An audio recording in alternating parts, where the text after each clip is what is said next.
Hey there. You're crouched by a smoky fire in ancient Eurasia, the kind of night where the air is thick with the scent of burning pine, and the world beyond the fire's glow feels both infinite and close. The elders' voices are low, but every word seems to echo, weaving a tapestry of caution and wonder. There's a hush as someone begins the tale of a man who vanished at dusk, only to return with wild eyes and muddy feet, forever changed. You feel the flicker of torchlight on your skin and the chill of the unknown just beyond the circle. Tonight, you'll hear something that might make you question who you trust most, because the most dangerous wolves might not be the ones with fur. If you enjoy stories that blur the line between legend and reality, go ahead and like and subscribe, but only if you're genuinely into this kind of thing. Let's make this a global bedtime gathering. Drop a comment with where you're watching from and what time it is. Imagine people all over the world settling in for the night, drawn together by the same ancient curiosity. Dim your lights, get comfortable, and let your mind wander. You're about to step into a world where every shadow could hide a secret. The fire crackles, sending sparks into the night, and you realize that the wolf isn't just an animal here. It's a warning, a shadow, and sometimes a mirror. The elders' stories aren't just entertainment. They're survival guides. In this world, knowing which tales to trust could mean the difference between safety and exile. A single howl cuts through the darkness, and you feel the hairs on your arms stand up. The stakes are real. Suspicion can mean exile, or worse. You lean in, listening as the oldest voice speaks of a time before memory, when people believed that humans could become wolves. These weren't bedtime stories meant to scare children. They were explanations for the unexplainable. On early clay tablets, you'd find tales warning of men who turned into beasts after angering the gods. The fear wasn't just about sharp teeth, but about what happens when a neighbor becomes something unrecognizable. The transformation itself was often seen as a curse or divine punishment. Imagine living in a world where a single misstep, breaking a taboo, angering a spirit, could mean waking up with paws instead of hands. You glance at the faces around the fire and wonder who might be hiding a secret. The line between man and beast is thin, and the stories make you question how well you know anyone. There's a sense that anyone could be next. Every culture has its own version of the werewolf, but the details shift with the landscape. In the Greek world, you'd hear about Lycaon, a king punished by the gods for his crimes, transformed into a wolf as a warning to others. The message is clear: break the rules, and you risk losing your humanity. You can almost see the flicker of torchlight on fur and skin, the boundaries blurring with every retelling. The fear is contagious, spreading from one listener to the next. Suddenly, the story turns. It's not just about the danger outside the village, but the danger within. Someone whispers about a neighbor who's been acting strangely, disappearing at odd hours, returning with muddy feet and a wild look in his eye. You feel the tension rise, the group's mood shifting from curiosity to suspicion. In this world, accusation is almost as dangerous as transformation. The wrong word could change everything. You realize that these stories aren't just about wolves. They're about trust and fear, about the boundaries that hold a community together. If you can't trust your neighbor, who can you trust? The elders' voices grow quieter, as if afraid the wrong ears might be listening. The fire feels less like a comfort and more like a fragile barrier against the unknown. The howls in the distance grow louder, and you can almost imagine the shape of a wolf moving just beyond the light. The sensory details are overwhelming. The chill in the air, the crackle of the fire, the scent of earth and smoke. You're not just hearing a story, you're living it. Every sense is heightened, every shadow a potential threat. You realize that survival depends on knowing which stories to trust. As the night deepens, the conversation shifts to the consequences of belief. In some eras, simply being suspected of shape-shifting could mean exile, or worse. The community's fear is a weapon, and it can turn on anyone. You see the stakes in plain terms. To be accused is to be marked as other, to stand at the threshold between safety and danger. The elders recount tales of entire villages turning on one of their own, driven by fear and the need to explain the inexplicable. Sometimes, the accused would confess just to end the torment. Other times, the line between belief and reality would blur so completely that even the accused began to doubt themselves. The fire's glow feels smaller now, as if the darkness is pressing in. You notice that the stories aren't always about punishment. Sometimes becoming a wolf is a way to survive, a desperate act in a world that offers few choices. The transformation can be a metaphor for escaping danger, for becoming something stronger when the world turns hostile. You wonder if the real fear isn't of the wolf, but of the need to change in order to survive. The conversation drifts to the role of the church in shaping these beliefs. In medieval Europe, authorities often claimed that shape-shifting was an illusion, a trick of the devil, or a sign of mental delusion. The official line was that only the wicked could be transformed, and only through the intervention of dark forces. You sense a new kind of fear, one that comes from above, from those who claim to hold the keys to truth. A sudden hush falls over the group as someone mentions the witch trials. You feel the temperature drop, the air thick with unspoken dread. In early modern Europe, werewolves became entangled with accusations of witchcraft, and the consequences were deadly. The line between myth and reality blurred even further, and suspicion could mean a death sentence. The stakes are refreshed. Belief in werewolves isn't just about personal fear.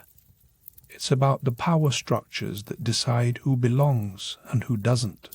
You realize that every story is a negotiation between safety and danger, between community and exile.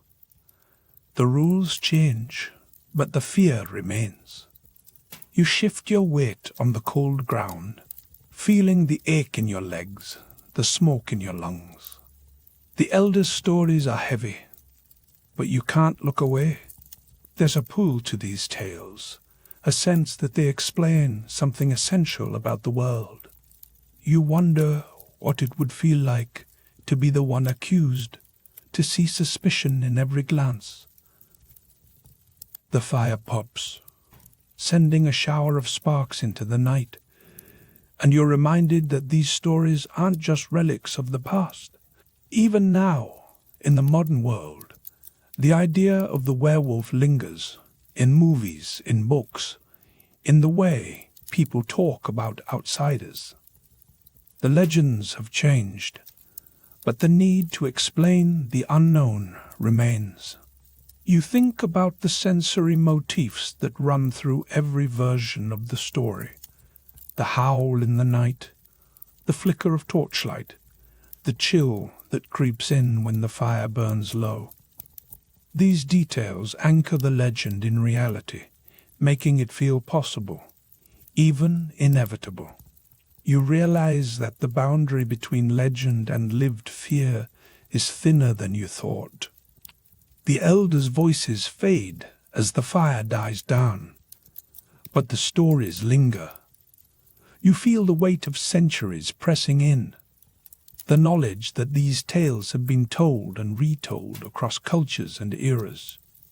You wonder how many people have sat where you are, listening for the sound of a wolf in the darkness. A single sentence hangs in the air. To believe in werewolves is to accept that the world is stranger than it seems. You let the thought settle, feeling both comforted and unsettled.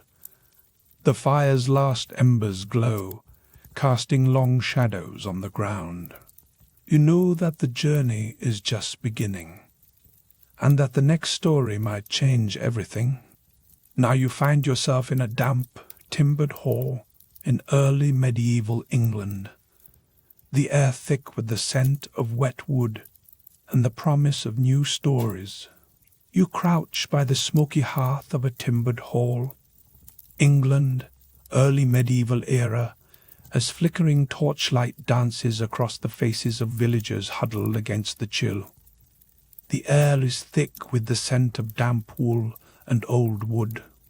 You hear the low growl of wind outside, but inside, the real tension comes from the whispered debate about what it means to be a werewolf. The word itself, werewolf, has just been scratched into the margins of a law code, not as a story, but as a warning, a verdict waiting to be handed down. You can feel the weight of suspicion pressing on everyone's shoulders, and you realize that here, legend is not just entertainment, but a matter of life and exile. Tonight, the villagers' voices rise and fall like the wind, sharp with fear. Someone mentions a neighbor who vanished on the last full moon, and you sense the collective unease. The term werewolf is new, but the fear it names is ancient, older than the ink drying on the parchment. You watch a woman clutch her child closer, as if the word itself could summon claws and teeth. You notice that the line between accusation and defense is as thin as the smoke curling toward the rafters. The law code on the table is rough, its Latin and Old English letters jagged and dark. The scribe's hand trembled, maybe from cold, maybe from the gravity of what he was writing. Werewolves is not a name, but a sentence, proof that language can turn suspicion into law. You see how quickly a story told by firelight can become the reason for exile, or worse. In this hall, you realize that to be called a werewolf is to be marked as other, to be pushed beyond the circle of warmth and safety. The stakes are not just personal, but communal. If the wrong person is accused, the entire village could fracture. You sense the villagers' relief when suspicion lands on someone else, but also the dread that next time it could be them. The law does not need proof, only fear and a word. You feel a chill that has nothing to do with the weather. You listen as an old man recounts tales from his youth, stories of people who changed shape under the moon. He swears he saw a man's eyes flash yellow, his teeth lengthen, his voice turn to a growl. The others lean in, caught between skepticism and belief. In this moment, myth and memory blur, and you see how easily the extraordinary can slip into the everyday. The fire crackles, and you catch the scent of singed fur in the air, real or imagined. The villagers debate the signs, a sudden temper, a craving for raw meat, a tendency to wander at night. You realize that the definition of werewolf is flexible, shaped by fear and rumor. The law code does not specify what makes a werewolf. It only names the danger.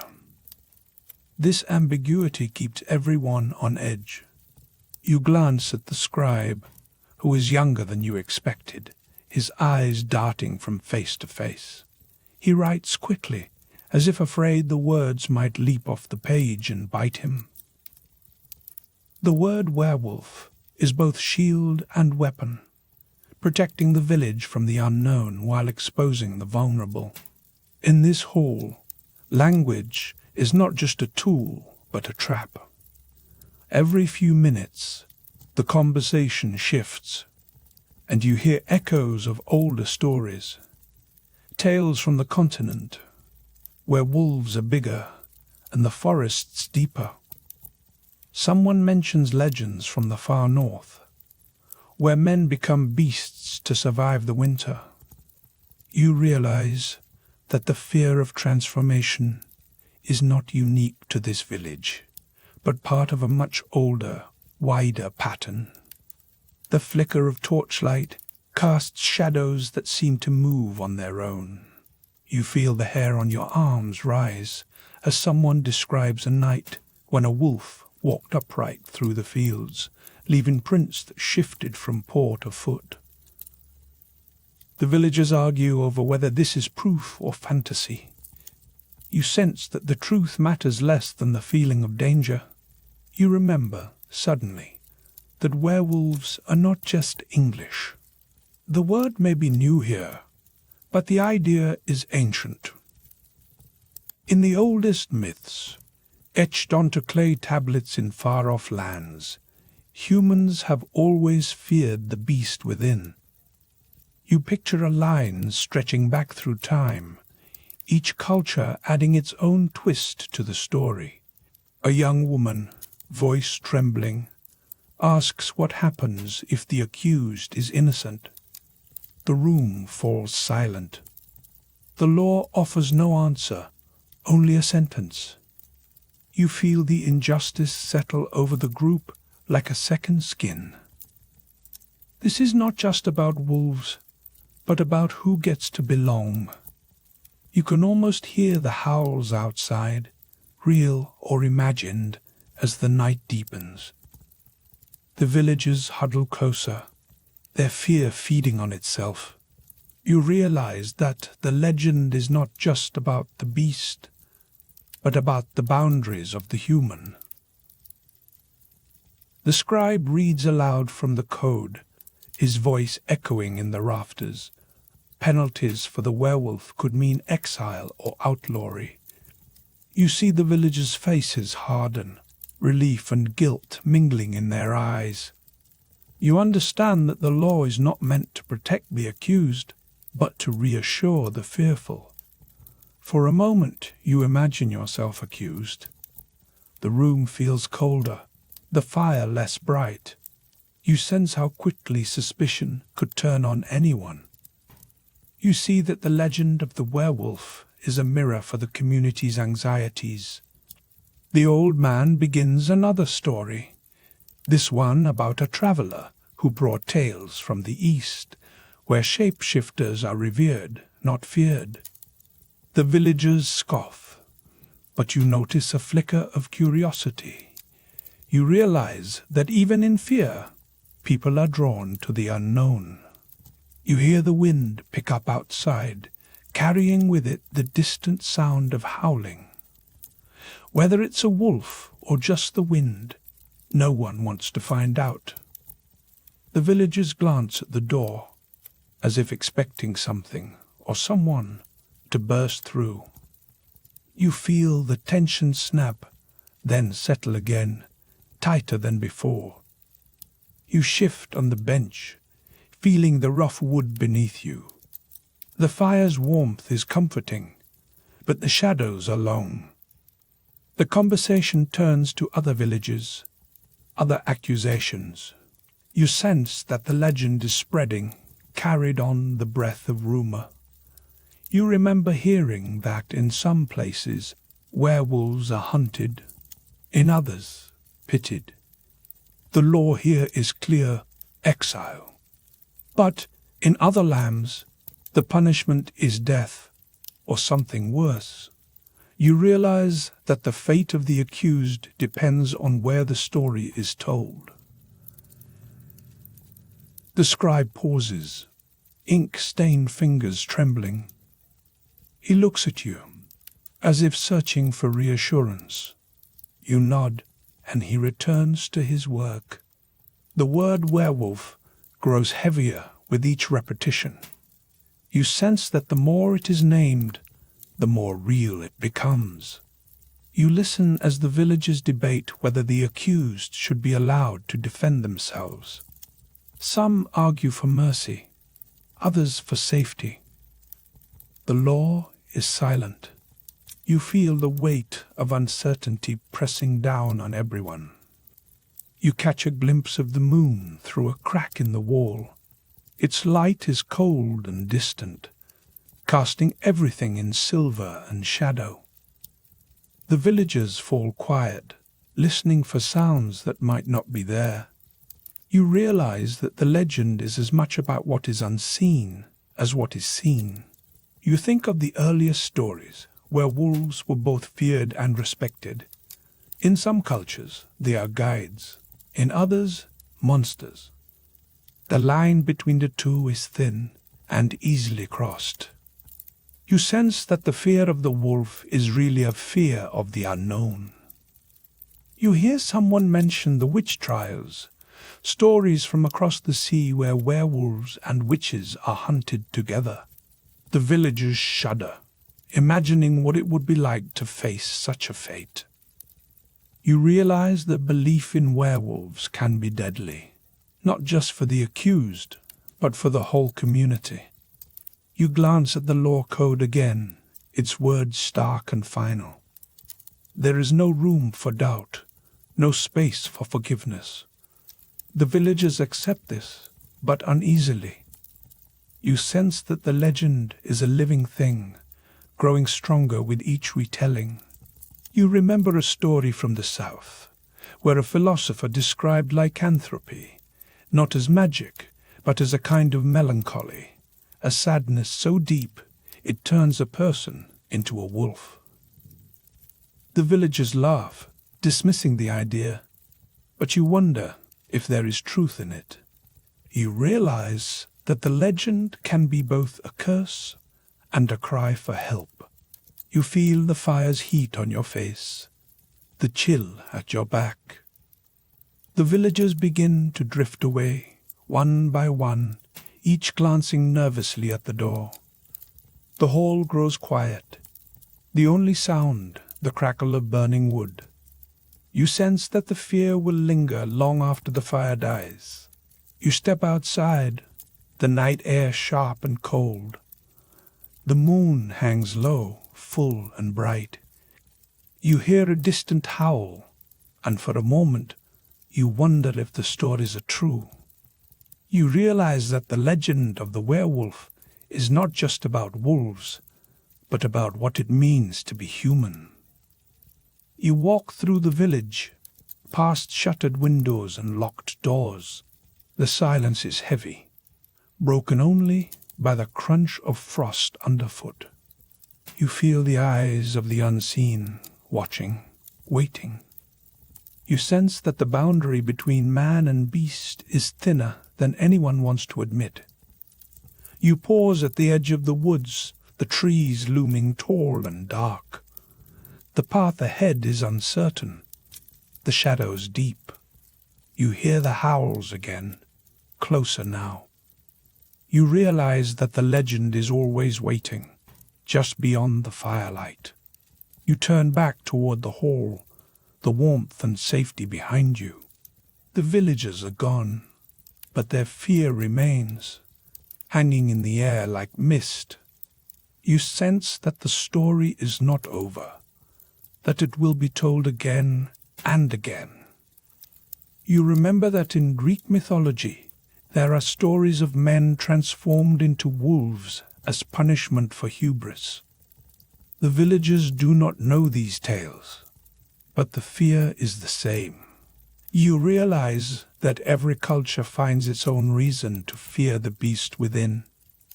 You feel the stakes sharpen, the consequences clear. To be accused is to be exiled, to lose everything. The legend is not just a story, but a sentence. You sense that understanding werewolf lore means understanding the power of fear. You hear the wind rise, the trees creaking in the darkness. The village is silent, but the legend is alive. The word werewolf echoes in your mind, old and sharp. You realize that language can create monsters as easily as it names them. You step away from the woods, back toward the village, the moon lighting your path. The air is cold, but you feel a strange exhilaration. The legend is both terrifying and thrilling, a reminder of the wildness that still lurks at the edge of civilization. You sense that the story is not just about fear, but about possibility. You glance back one last time, the forest dark and inviting. The howls fade, replaced by the quiet hum of the village settling into uneasy sleep. You know that tomorrow the stories will begin again. You realize that the legend of the werewolf is as much about the future as the past. You walk back to the hall, the fire now just embers. The law code lies open on the table, the word werewolf stark against the parchment. You touch the page, feeling the grooves left by the scribe's pen. You sense that the story has left its mark, not just on the law, but on everyone who hears it. You step outside once more, the chill biting at your skin. The village is quiet. The only sound your own footsteps. The legend lingers, a shadow at your heels. You realize that the line between human and beast is never fixed, always shifting. You pause, listening to the night. The howls have faded, but the fear remains. You know that the legend will return, as long as there are shadows and stories to fill them. You sense that the journey is just beginning. You look up at the moon, its light cold and clear. The village sleeps, but you are awake, caught between fear and fascination. You realize that the legend of the werewolf is not just a story, but a reflection of everything that makes us human. You take one last breath of the cold night air, the scent of wood smoke and frost sharp in your nose. The path ahead is uncertain, the shadows deep. You sense that the next chapter will reveal even stranger transformations. You step forward, the legend at your back, and the future ahead. The night is quiet, but the story is far from over. You find yourself in the heart of ancient Greece, under a sky streaked with gold, as the last rays of sunlight slip behind distant hills, and the marble columns around you echo with laughter and the clatter of goblets. The air is heavy with the scent of roasted lamb and honeyed wine, but beneath the revelry, a tension crackles. A sense that the gods are watching, unseen but very much present. You watch as a guest, emboldened by drink or perhaps something darker, does the unthinkable. He serves human flesh at the feast, breaking a sacred law that binds mortals and immortals alike. The laughter dies, replaced by a chill that prickles your skin, and the room seems to shrink as every eye turns to the offender. Before you can blink, the transformation begins. His body convulses, limbs twisting, fur bristling from his skin, and in a heartbeat where a man once stood, a wolf snarls at the feet of the gods. Greek mythology is full of these stories, tales where the line between human and beast blurs, not by choice, but by punishment. The most famous is the story of Lycaon, a king whose name literally means wolf-man, and whose crime, serving his own son's flesh to Zeus, earned him a fate worse than death. You can almost hear the howls echoing through the centuries, a warning to anyone who would dare defy the divine order. The transformation isn't just physical, it's a permanent exile, a stripping away of everything that makes you human. The wolf is not a symbol of freedom here, but of shame and isolation. As you stand among the stunned guests, you feel the weight of the myth pressing in. It's not just about becoming a wolf. It's about what you lose in the process, your voice, your family, your place at the table. The Greeks saw the wolf as a creature of the wild, untamed and dangerous, and to become one was to be cast out into the darkness beyond the city walls. The flicker of torchlight on fur and skin is a reminder that civilization is a fragile thing, easily shattered by a single act of hubris. In these stories, magic and the will of the gods are the engines of change, not disease or accident. If you listen closely, you'll notice something missing from these ancient tales. There's no mention of a bite, no infectious curse passed from wolf to man. The transformation is always a punishment, never a contagion. This isn't the Hollywood werewolf, doomed to spread his curse with every full moon. Instead, it's a one-way ticket to the margins of society, a living reminder of what happens when you cross forbidden lines. The fear isn't just of the beast, but of the boundary itself, the idea that anyone, given the wrong choices, could be cast out. The air outside the banquet hall is colder now, and you can almost feel the eyes of the townsfolk as they whisper about what happened. In the world of ancient Greece, these stories serve as both warning and explanation, a way to make sense of the inexplicable, to draw a line between the civilized and the monstrous.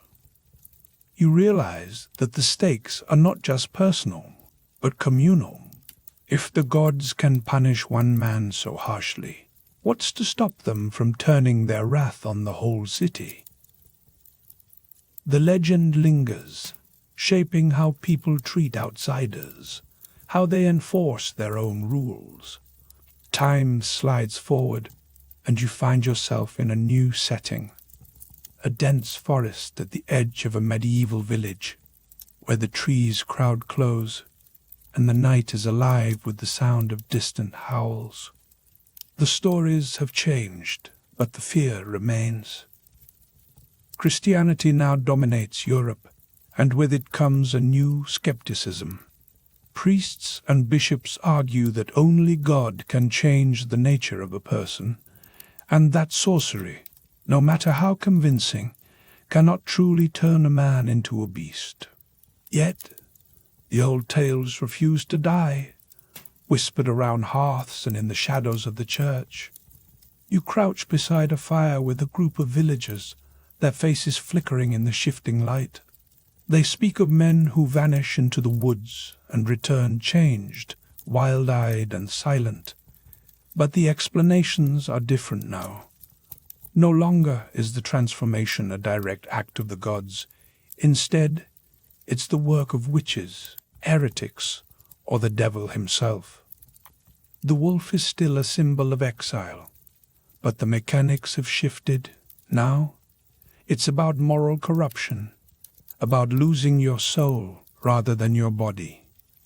You notice how the fear has moved inward, from the wrath of Olympus to the darkness within each person. Here's the twist. While the church officially denies that a person can become a wolf, the courts are filled with cases of people accused of lycanthropy. The contradiction is dizzying. On one hand, you're told it's impossible. On the other, you see neighbors dragged away, tried, and sometimes executed for crimes no one can prove. The stakes have never been higher. To be suspected is to be in danger, not just from wolves, but from your own community. You feel the chill of suspicion settle over the group, as if anyone could be next. Every so often, a new story emerges. Someone claims to have seen a man running on all fours, or to have found tracks in the snow that shift from human to animal and back again. These tales are sticky, clinging to the imagination, even as the church tries to suppress them. You realize that the fear isn't just about wolves anymore. It's about the unknown, about the possibility that the world is stranger than you thought. The line between myth and reality blurs, and you find yourself glancing over your shoulder as the fire burns low. Suddenly, the air is thick with tension as a villager stands and points a trembling finger at another, accusing him of consorting with dark forces. The accused man's face is pale, his eyes darting from friend to friend, searching for an ally. You see how quickly fear can turn to violence, how easily a story can become a weapon. The stakes are immediate and brutal. Your life can depend on a rumor, on the way the wind howls through the trees at night. The consequence is simple. Belief shapes reality, and reality can be deadly. In the flickering light, you remember the banquet in Greece and the lesson it carried. Cross the line, and you risk losing everything. But now, the line is harder to see. Is it set by the gods, by the church, or by your neighbors? The rules shift with the times, but the fear remains constant. You realize that the werewolf legend is a mirror, reflecting whatever society most dreads: divine wrath, moral decay, or the chaos lurking in the woods. The myth endures because the need for boundaries endures. You step away from the fire, the chill of the night settling into your bones. The howls in the distance sound different now, less like monsters, more like warnings. You sense that the real danger isn't the wolf at the door, but the suspicion in the hearts of those around you. The legend has become a tool, used to enforce conformity and punish those who stray. The stakes are refreshed. Understanding these stories means understanding how fear can shape a culture, for better or worse. As dawn breaks, you make your way back to the village, the world washed clean by the pale light. You notice how quickly the fear fades with the sun, how easily people slip back into their routines. But the memory of the night lingers, the feeling that something wild and unpredictable is always waiting just beyond the edge of the firelight. You realize that the werewolf is more than a monster. It's a symbol of everything society tries to keep at bay. The myth survives because the fear survives. You pause at the edge of the forest, looking back at the path you've walked. The journey from ancient Greece to medieval Europe has changed the story, but not the stakes. The wolf remains a figure of exile, a warning to those who would cross forbidden lines. The difference is in the details.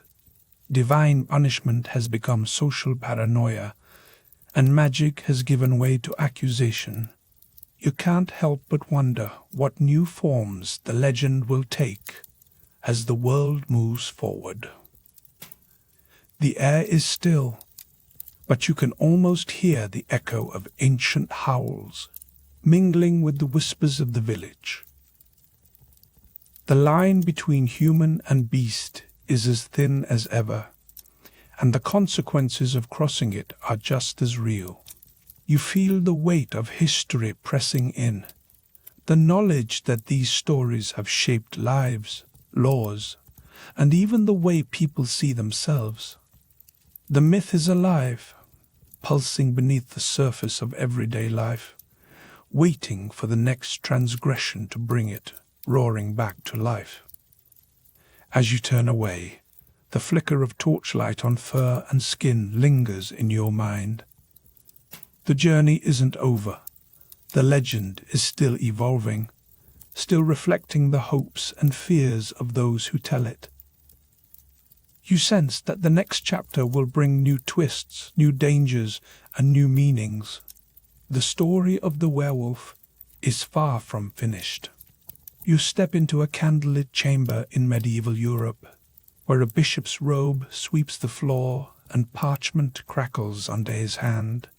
You find yourself in a stone-walled chamber somewhere in medieval Europe as dusk presses in, and the only light comes from flickering candles and the bishop's heavy gold ring. The bishop's voice is low, but the scratch of his quill seems to echo, each stroke a warning. The air is thick with incense, but beneath it you catch the sour tang of sweat. Fear, not faith, fills the room tonight. The bishop insists again that true transformation is impossible. Only God can change the nature of things, and no mortal has that power. Yet, as his words hang in the air, you sense the crowd outside, restless and whispering, convinced that wolves walk among them in human skin. The parchment on the table is filled with accusations, each more fevered than the last. One villager swears he saw his neighbor sprout fur and fangs beneath the full moon. Another claims the local midwife howls at night, her eyes glowing like embers. The bishop shakes his head, dismissing these as tricks of the devil or the mind, not the body. He draws a hard line. Shape-shifting is a delusion, not a fact. But you can feel the tension, a cold draft that slides along the floor, carrying rumors that refuse to die. Outside these walls, belief is a living thing, slipping through the cracks of doctrine. Every time a sheep disappears or a child vanishes in the woods, the old stories rise up again. You hear them in the marketplace, in the hush before dawn, in the sharp intake of breath, when a distant howl splits the night. The church can decree what it likes, but fear is stubborn. It clings to the edges of faith, gnawing at certainty. You step closer to the bishop, catching the faint tremor in his hand as he signs another edict. He is a learned man, certain that the world is ordered and rational, that wolves are wolves and men are men. Yet even he cannot quite banish the shiver that runs down his spine when the wind moans through the trees. The flicker of torchlight on the stone walls seems to conjure shapes that shift and writhe just out of sight. The boundary between belief and doubt is thin as parchment. For a moment, you remember how different things were in the ancient world. Back then, the lines between human and animal were blurred, sometimes on purpose. On the oldest clay tablets, you'd find tales of men cursed by gods, forced to roam as wolves for their crimes. In those stories, transformation was both punishment and proof of divine power. The wolf was a symbol of danger, but also of justice, an agent of fate. The bishop would scoff at such stories, but you know they linger in the popular imagination. In villages and forests, people still whisper that a cruel man might wake up with paws instead of hands. The official line is clear, but the heart remembers older truths. You can almost hear the ancient howls echoing beneath the church bells. The past is never quite gone. The Church's denial is more than a matter of theology. It is a matter of survival. If transformation is impossible, then accusations of werewolfism are merely slander or madness. But if the stories are true, anyone could be a threat. The stakes are high. Belief can mean the difference between safety and persecution. The bishop's words are meant to protect, but they cannot erase fear. As you leave the chamber, the chill in the corridor bites at your skin. Outside, the sky is bruised with clouds, and the first star is just visible. You hear a distant howl, and for a moment, you wonder if it's only a dog. The villagers gathered around the fire glance nervously at the shadows. Their faith is deep, but their fear is deeper. The torchlight flickers, casting monstrous shapes on the ground. In the heart of Europe, Christianity has become the dominant force, shaping every aspect of daily life. The Church's teachings reach into every home, every thought, every superstition. Yet, for all its power, the Church cannot control the stories people tell in the dark. The old fears persist, stubborn as weeds. You see it in the way people cross themselves when a wolf's howl breaks the silence. The bishop's chamber is just one front in a larger struggle. Across the continent, clerics debate the nature of evil, the limits of magic, and the boundaries of the human soul. The educated insist that sorcery cannot truly change a person's shape, but in the fields and forests, the line between man and beast is always in question. Every unexplained death, every strange mark in the mud, becomes a new chapter in the werewolf legend. You realize that the real battle is not between faith and superstition, but between order and chaos. The Church offers certainty, a world where everything has its place, but the wild, with its howls and shadows, refuses to be tamed. You feel it in your bones, the tension between the safety of doctrine and the thrill of the unknown. The stories are a way to make sense of the world's dangers. In the ancient world, werewolf lore was more than just a cautionary tale. It was a way to explain the unexplainable, to give shape to fear and hope alike. You imagine yourself sitting by a fire centuries ago, listening to a storyteller describe a man transformed by anger or grief. The transformation is a metaphor, but also a real threat. The line between myth and reality is always shifting. The Church's insistence on rationality is both a shield and a weapon. It protects the innocent from wild accusations, but it also leaves some questions unanswered. Why do people keep seeing wolves where there should be none? Why do the old stories refuse to die? The bishop's edicts are clear, but the world is messy. The flicker of torchlight on fur and skin is hard to ignore. You notice how quickly a rumor can spread, like wildfire through dry grass. One whispered accusation can turn a neighbor into a monster. The Church tries to stamp out these stories, but sometimes the effort only fuels the flames. People crave explanations, even if they are terrifying. The stakes are never just about wolves. They are about who belongs and who does not. Every so often, a new case forces the Church to respond. A child disappears. A shepherd finds his flock slaughtered. And suddenly, Everyone is on edge.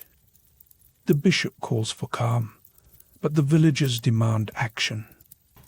You see the fear in their eyes, and the hope that someone, anyone, can restore order. The tension is a living thing, crackling in the air like static. The flickering candlelight in the chamber is a reminder of how fragile certainty can be. One gust of wind, and the shadows leap. The bishop's voice is steady, but you can hear the doubt beneath it. The world outside is wild, unpredictable, and no amount of doctrine can change that. The line between safety and danger is always moving. You think of modern stories, movies where the monster is just misunderstood, or the hero is secretly a beast. The old fears have new faces, but the pattern is the same. People want to know where the danger lies, and how to protect themselves. The werewolf legend is a map of the unknown, drawn in blood and ink. In medieval Europe, the church's stance is both a comfort and a curse. It promises order, but it cannot deliver certainty. The villagers cling to faith, but their eyes are always on the shadows. You can feel the weight of centuries in every whispered story, every nervous glance. The legend endures because it speaks to something deep and unspoken. The chill in the air sharpens as you step outside, the night alive with possibility. The torchlight flickers on your hand, casting a brief illusion of fur.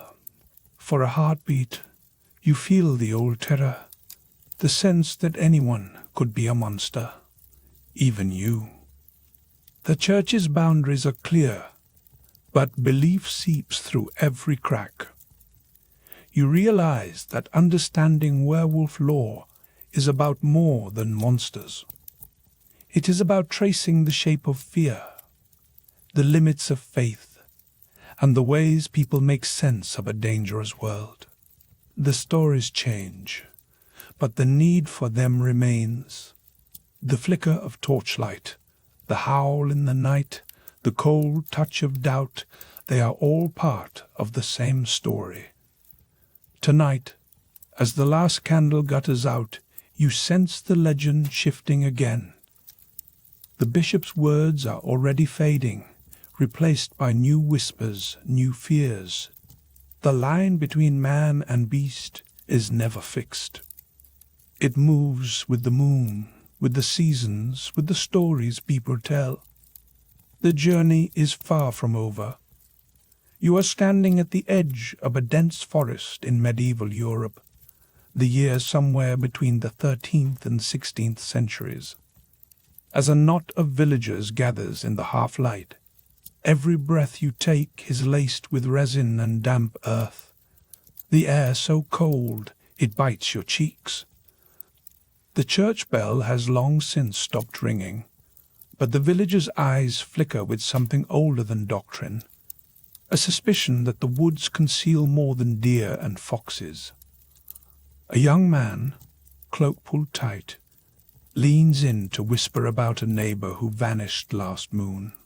You notice how every snap of a twig sends shivers through the group, as if the trees themselves are listening. The official word from the pulpit is clear. Werewolves are illusions, tricks of the devil, or perhaps the sad delusions of the weak-minded. Yet as you listen to the villagers, you realize that belief here is not so easily banished. The stories swirl around you, thick as the mist. A woman who returned with mud-caked feet. A child who woke to find wolf tracks circling the house. The church's explanations sound hollow in the hush of the forest. It's fear, not faith, that sets the rules tonight. You hear the old woman's voice, hoarse and trembling, as she recounts how her cousin once saw a man's shadow stretch and twist beneath the full moon. The villagers nod, as if this is as ordinary as the changing seasons. Medieval Europe is deeply Christian, but here the faith is stitched together with older, wilder threads. You feel the tension between two worlds, one of sermons and saints, the other of howls and hunger. The torchlight flickers, and you catch the glint of unease in every eye. You might think the church's denial would be enough to settle things. But in these woods, the line between myth and reality is as thin as a strand of hair. The villagers trade tales of men who vanish at dusk, only to return with scratches and secrets. Some say the transformation is a curse, others a punishment. There is a sense that anyone could be next. Suddenly, a distant howl splits the night. The villagers freeze, eyes wide, breaths held. You feel your own heart thud against your ribs, the sound echoing in your ears. The church may claim that such noises are just wolves, nothing more, but the villagers' faces tell a different story. In this moment, belief is more powerful than doctrine. You notice how the stories change from village to village. In one, a man becomes a wolf because he broke a sacred taboo. In another, the curse is cast by a jealous rival.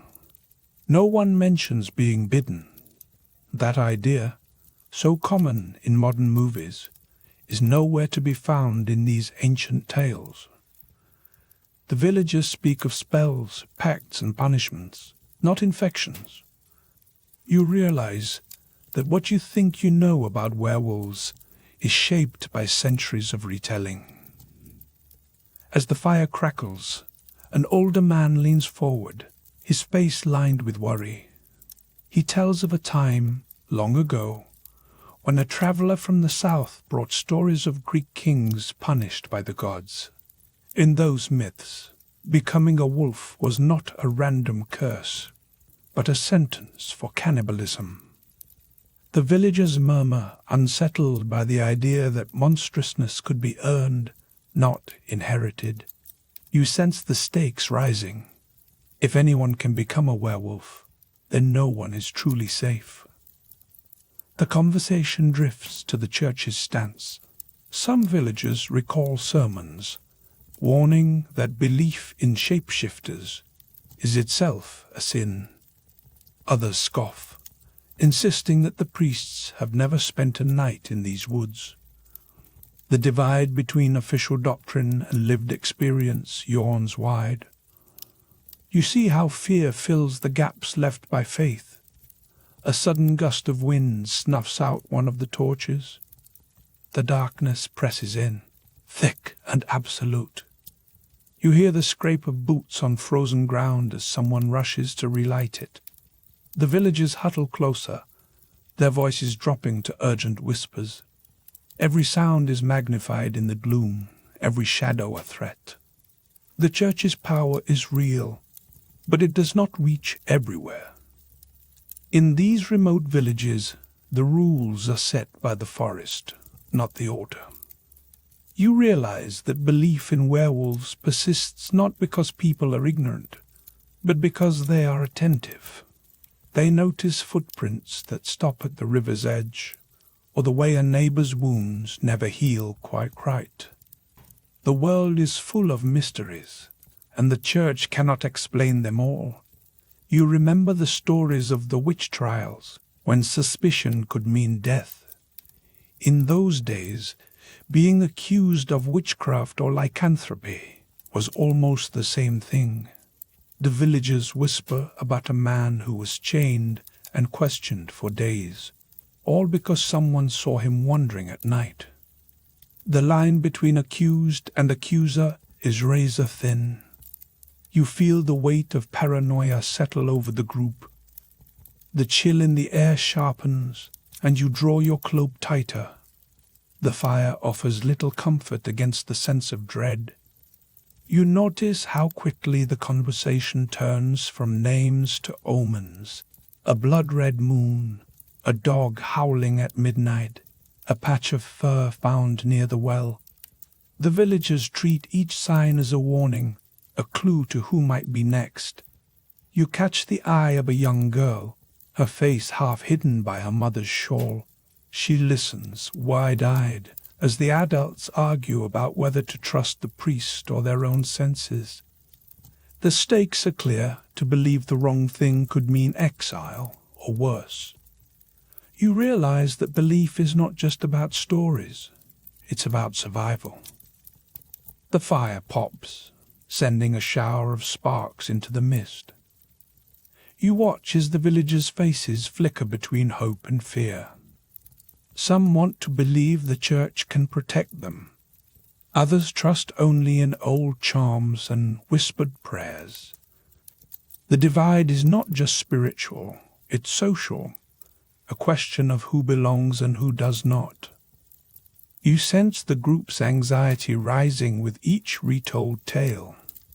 The villagers cling to rituals, a sprig of herbs above the door, a circle of salt around the bed. These small acts feel like shields against the unknown. You notice how belief becomes habit, and habit becomes law. A woman stands, her voice trembling as she insists her husband is innocent.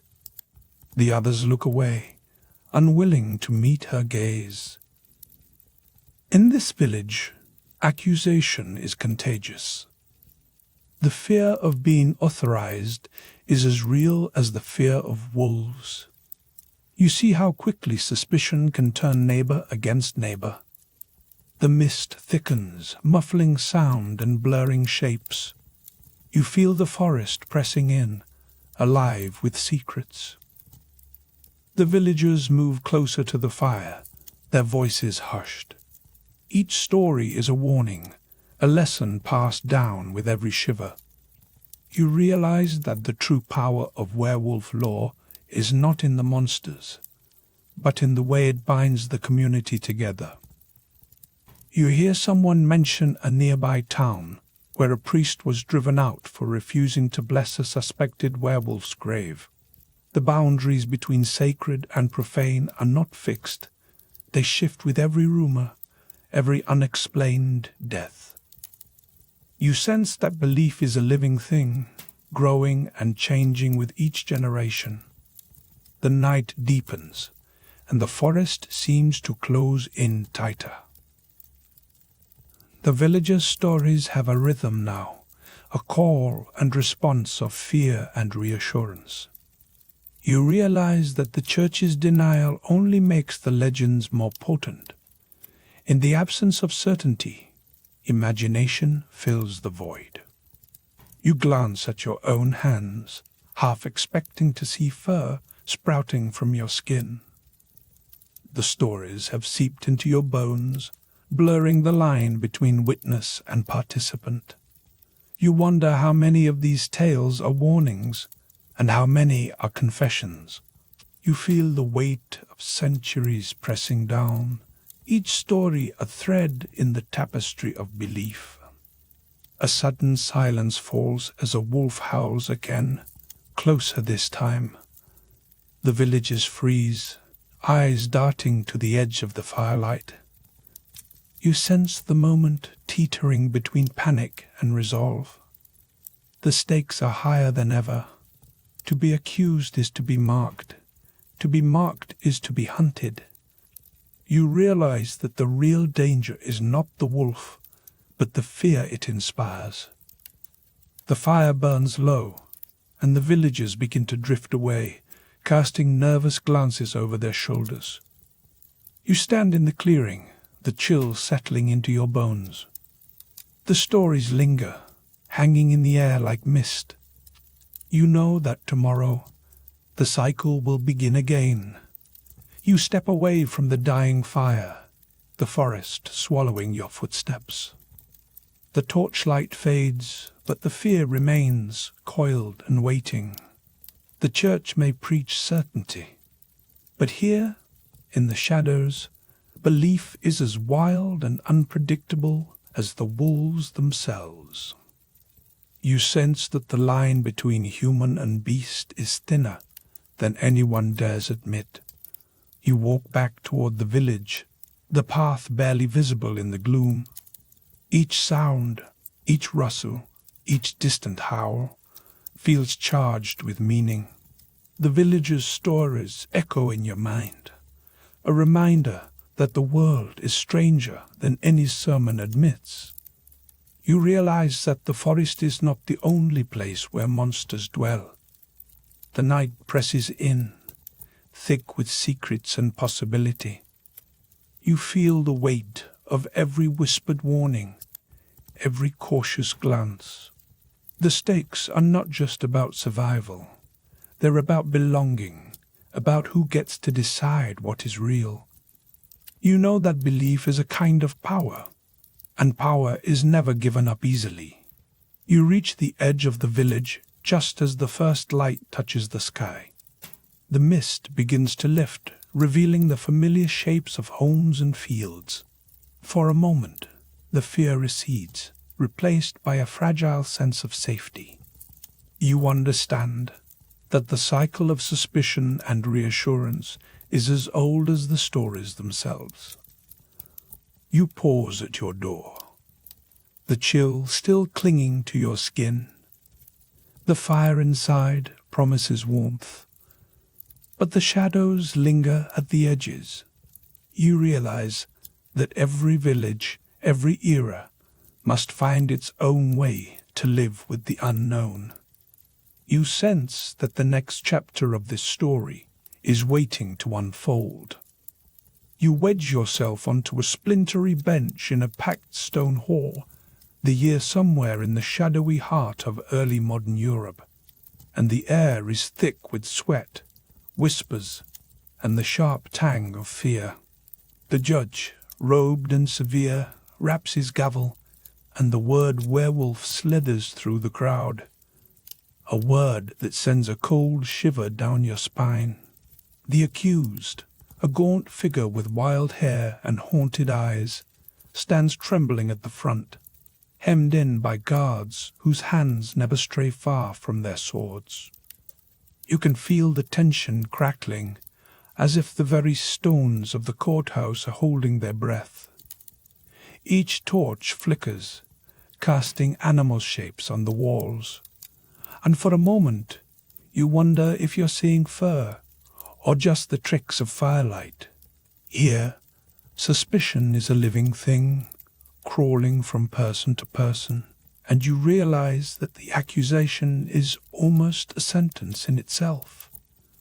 In this place, to be called a werewolf is to be marked as other, something monstrous, something dangerous, and something that must be purged. The line between witch and wolf is a blur, and the crowd's fear is contagious. You catch a snatch of conversation. He ran with the wolves, they say, ate raw flesh, howled at the moon. The details don't matter much. What matters is the story, and the story is deadly. You grip the edge of your seat, heart pounding, as the judge leans forward, eyes glinting with the promise of swift justice. The stakes are not just personal, they're communal. A single accusation can mean ruin for a whole family, a village, or even an entire region. The werewolf, in these trials, is more than a beast. It's a symbol of everything society fears: chaos, wildness, and the breakdown of order. You listen as the prosecutor spins a tale of midnight rituals and dark bargains, of fur sprouting from skin and teeth sharpening in the gloom. The accused tries to speak, but his voice is swallowed by the crowd's murmurs. You realize that, in this hall, innocence is almost impossible to prove. Suddenly, you remember stories you've heard around campfires. tales of people punished for their sins by being turned into wolves, cursed to roam the forests until redemption or death. In the hush that follows the judge's pronouncement, you sense that everyone here believes the transformation is real. This isn't just about crime. It's about cosmic justice, about the idea that evil deeds bring monstrous consequences. The chill in the air feels sharper now, and you wonder how many in this room have imagined themselves sprouting claws in the night. The roots of this fear run deep. Long before this trial, ancient Greek myths told of men who became wolves as punishment for unspeakable acts: cannibalism, sacrilege, the ultimate breach of human decency. You picture a king feasting on forbidden flesh, only to find his hands turning to paws and his voice lost in a howl. The lesson is clear. Some crimes are so grave, they demand a transformation that strips away humanity itself. The torchlight wavers, and you can almost see the outline of a wolf's muzzle in the smoke. But there's a twist in the tale that no one here seems to notice. In these ancient stories, becoming a werewolf isn't something that happens by accident or infection. There's no bite, no scratch, no midnight ambush that turns you into a beast. The idea of lycanthropy as a contagious curse is missing from the old myths. Instead, it's a punishment, a mark of guilt, or sometimes even a voluntary act, a pact with dark forces, a ritual gone wrong. You glance at the faces around you, wondering how many know that the rules have changed over time. The judge thunders on, invoking the authority of the Christian worldview. You notice that, even as he condemns the accused, there's a strange tension in his words. Official doctrine insists that true shape-shifting is impossible, that only God can alter the order of creation. Yet, here in the courtroom, the fear is so real you can taste it. People nod along, eager to believe that magic can warp flesh, that evil can be seen and punished. The contradiction hangs in the air, unresolved. You catch a glimpse of a mother clutching her child, whispering a prayer. For her, the threat is not just the wolf outside, but the one that might be lurking in her neighbor, or even her own kin. The boundaries between self and other, human and beast, are paper-thin. You realize that the true terror isn't the wolf itself, but the possibility that anyone could be accused, anyone could be hunted. The stakes are survival, not just of the body, but of reputation and belonging. Every few minutes, the mood shifts as new accusations ripple through the hall. Someone claims to have seen the accused running on all fours. Another swears they heard howling in the dark. The evidence is always just out of reach, more rumor than fact, but it's enough. You feel the crowd's mood swing from outrage to pity and back again, as if the whole village is teetering on the edge of a nightmare. The atmosphere is electric, every breath laced with anticipation and dread. You can almost hear the wolves outside, their howls threading through the cracks in the stone. The chill seeps deeper, and you pull your cloak tighter. The trial is less about truth than about restoring order, about drawing a line between the human and the monstrous. You sense that, for many here, the ritual of accusation and punishment is a way to reassure themselves that the world still makes sense. But beneath that reassurance lies a deeper fear, that the boundary is never as solid as it seems. Now, the judge demands a confession. The accused, voice shaking, admits to nothing. But the crowd hears guilt in every word.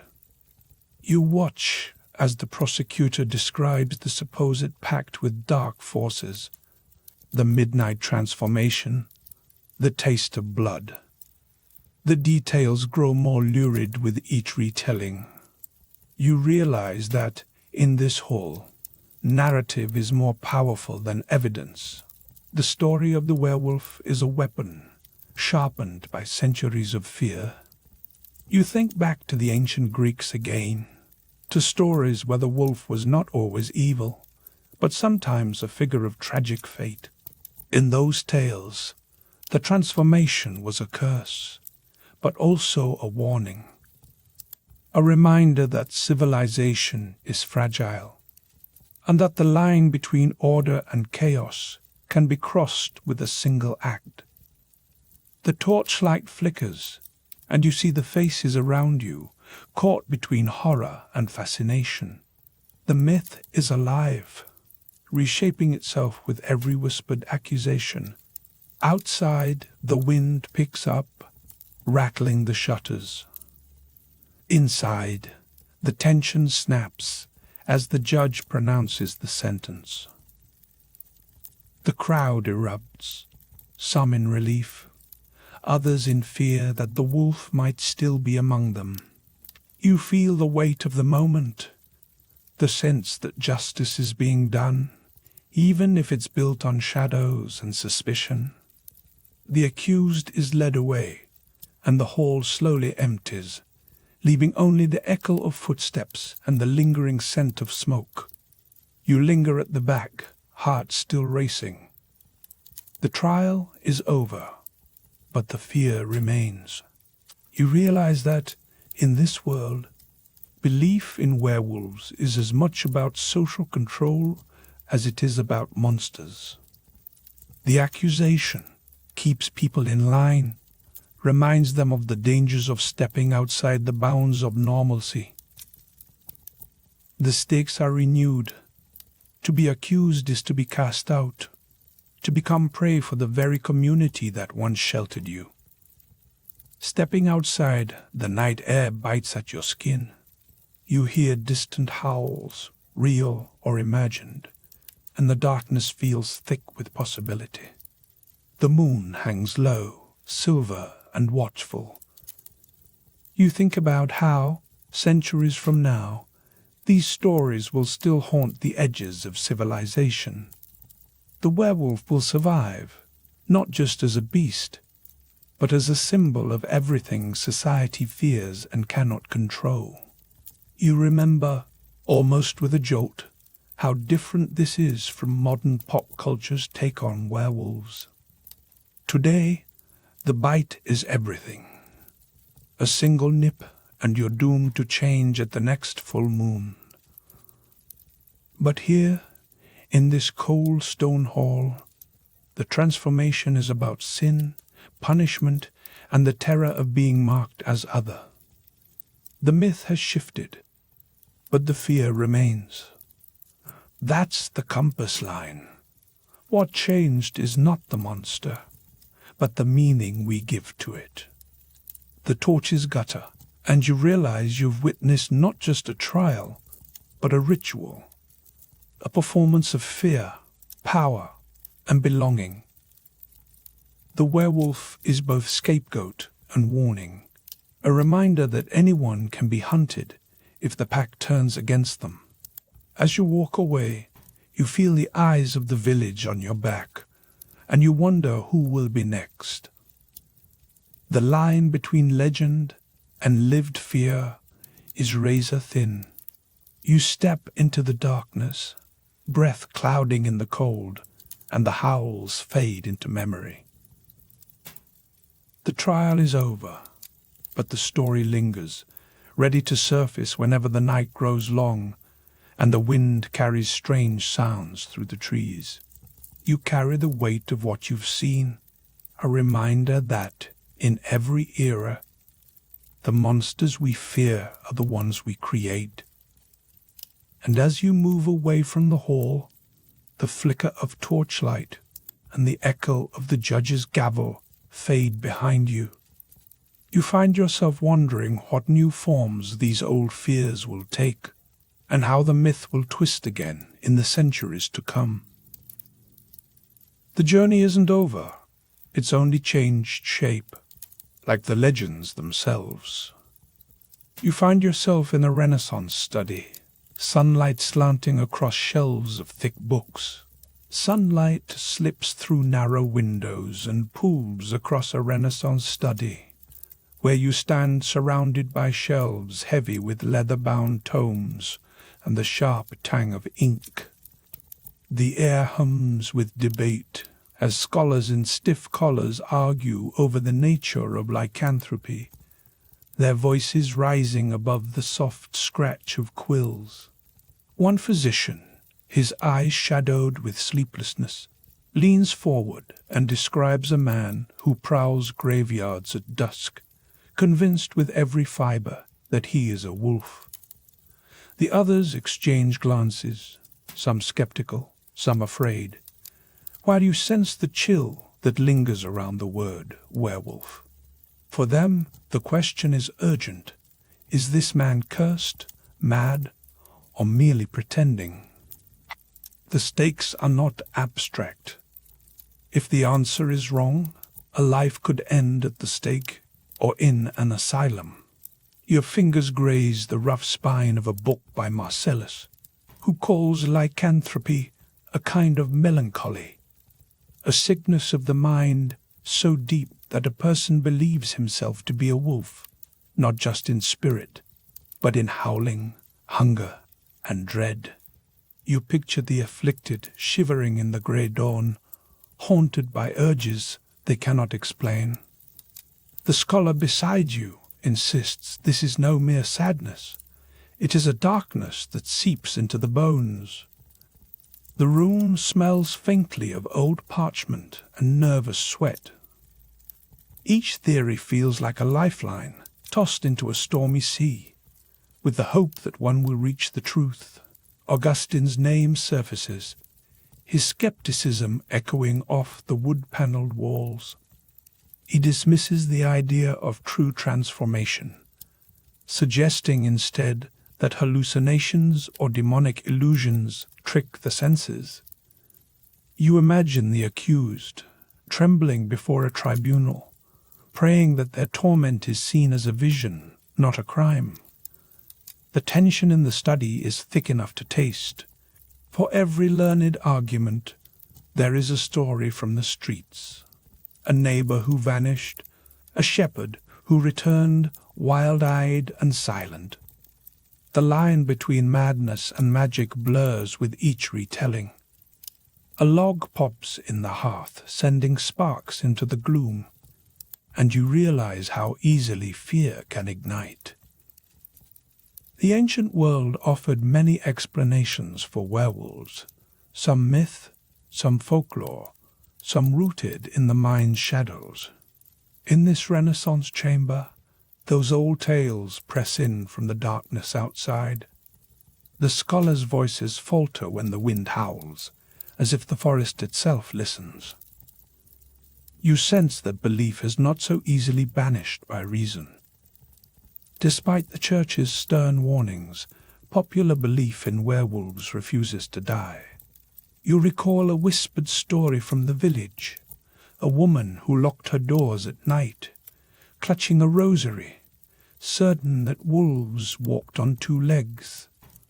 The world outside these walls is ruled by superstition as much as scripture.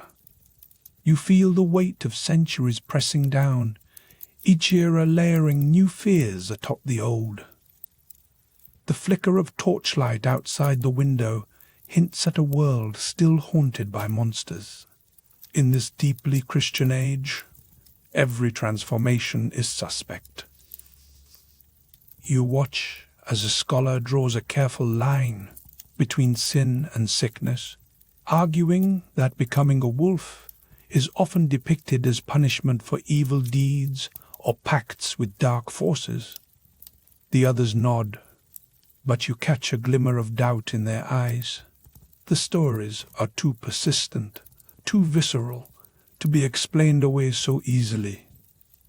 Each tale carries a warning: stray from the path, and you risk becoming the very thing you fear. A sudden gust rattles the shutters, and the debate shifts.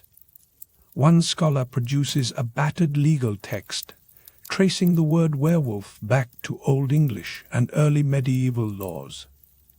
You picture a judge in a cold stone hall, weighing the fate of the accused as torches gutter in the draft.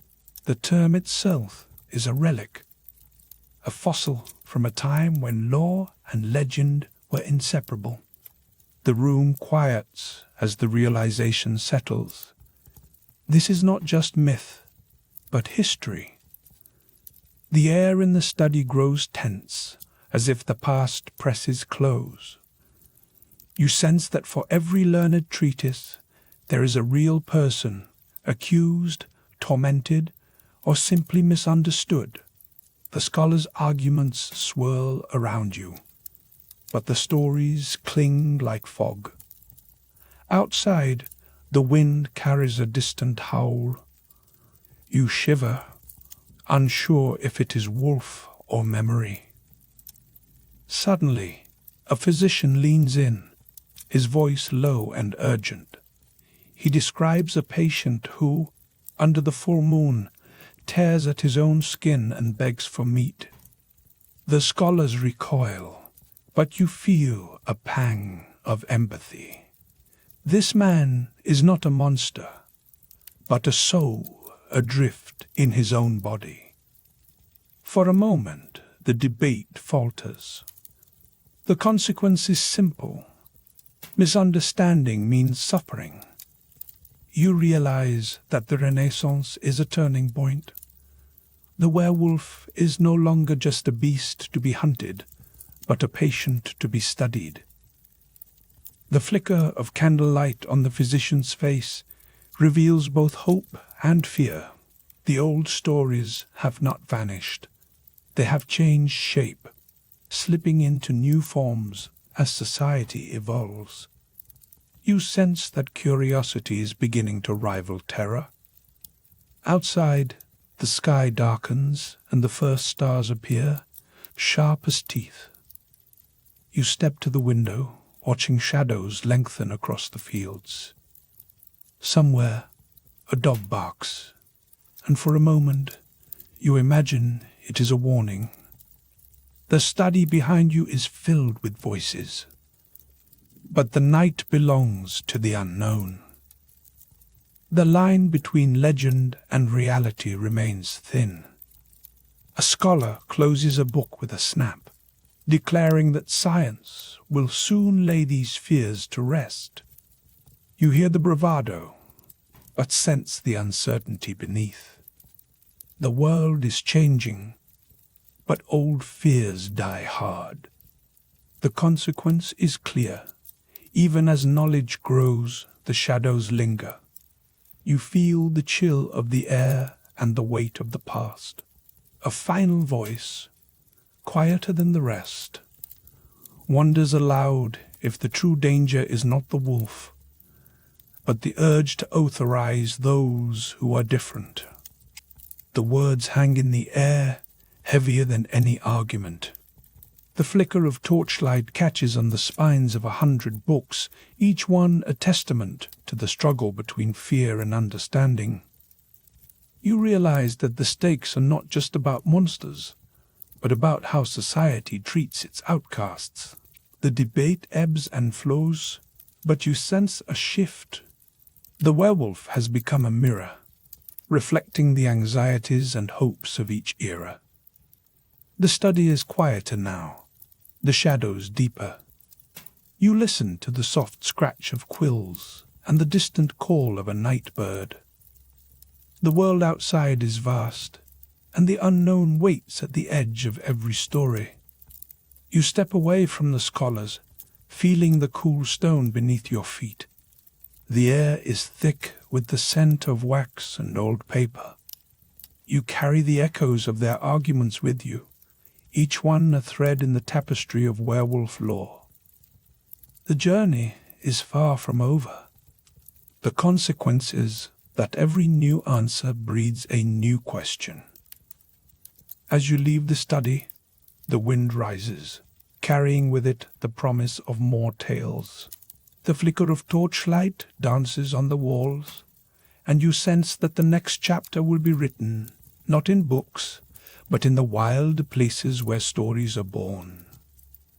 You step into the night, heart pounding, ready to follow the howl wherever it leads. You stand on a wind-scoured hillside in 18th century France, boots sinking into damp grass as the distant howls echo across the Gévaudan countryside. The air is thick with the scent of sheep and fear, every farmhouse window flickering with candlelight as dusk falls. In the village square, rumors swell faster than the autumn leaves. Some whisper of a monstrous wolf, others of a demon in animal skin. You watch as hunters, faces set, and rifles slung over shoulders, vanish into the shadowy forest, their breath misting in the chill. The line between animal and monster feels razor thin tonight, and you sense the old stories stirring in the darkness. The Beast of Gévaudan is more than a headline or a fireside tale. It's a living terror that seeps into daily life. Each morning you hear the tally, shepherds missing, livestock torn apart, children vanished at the edge of the woods. The newspapers print wild theories, some blaming foreign predators, others hinting at supernatural forces.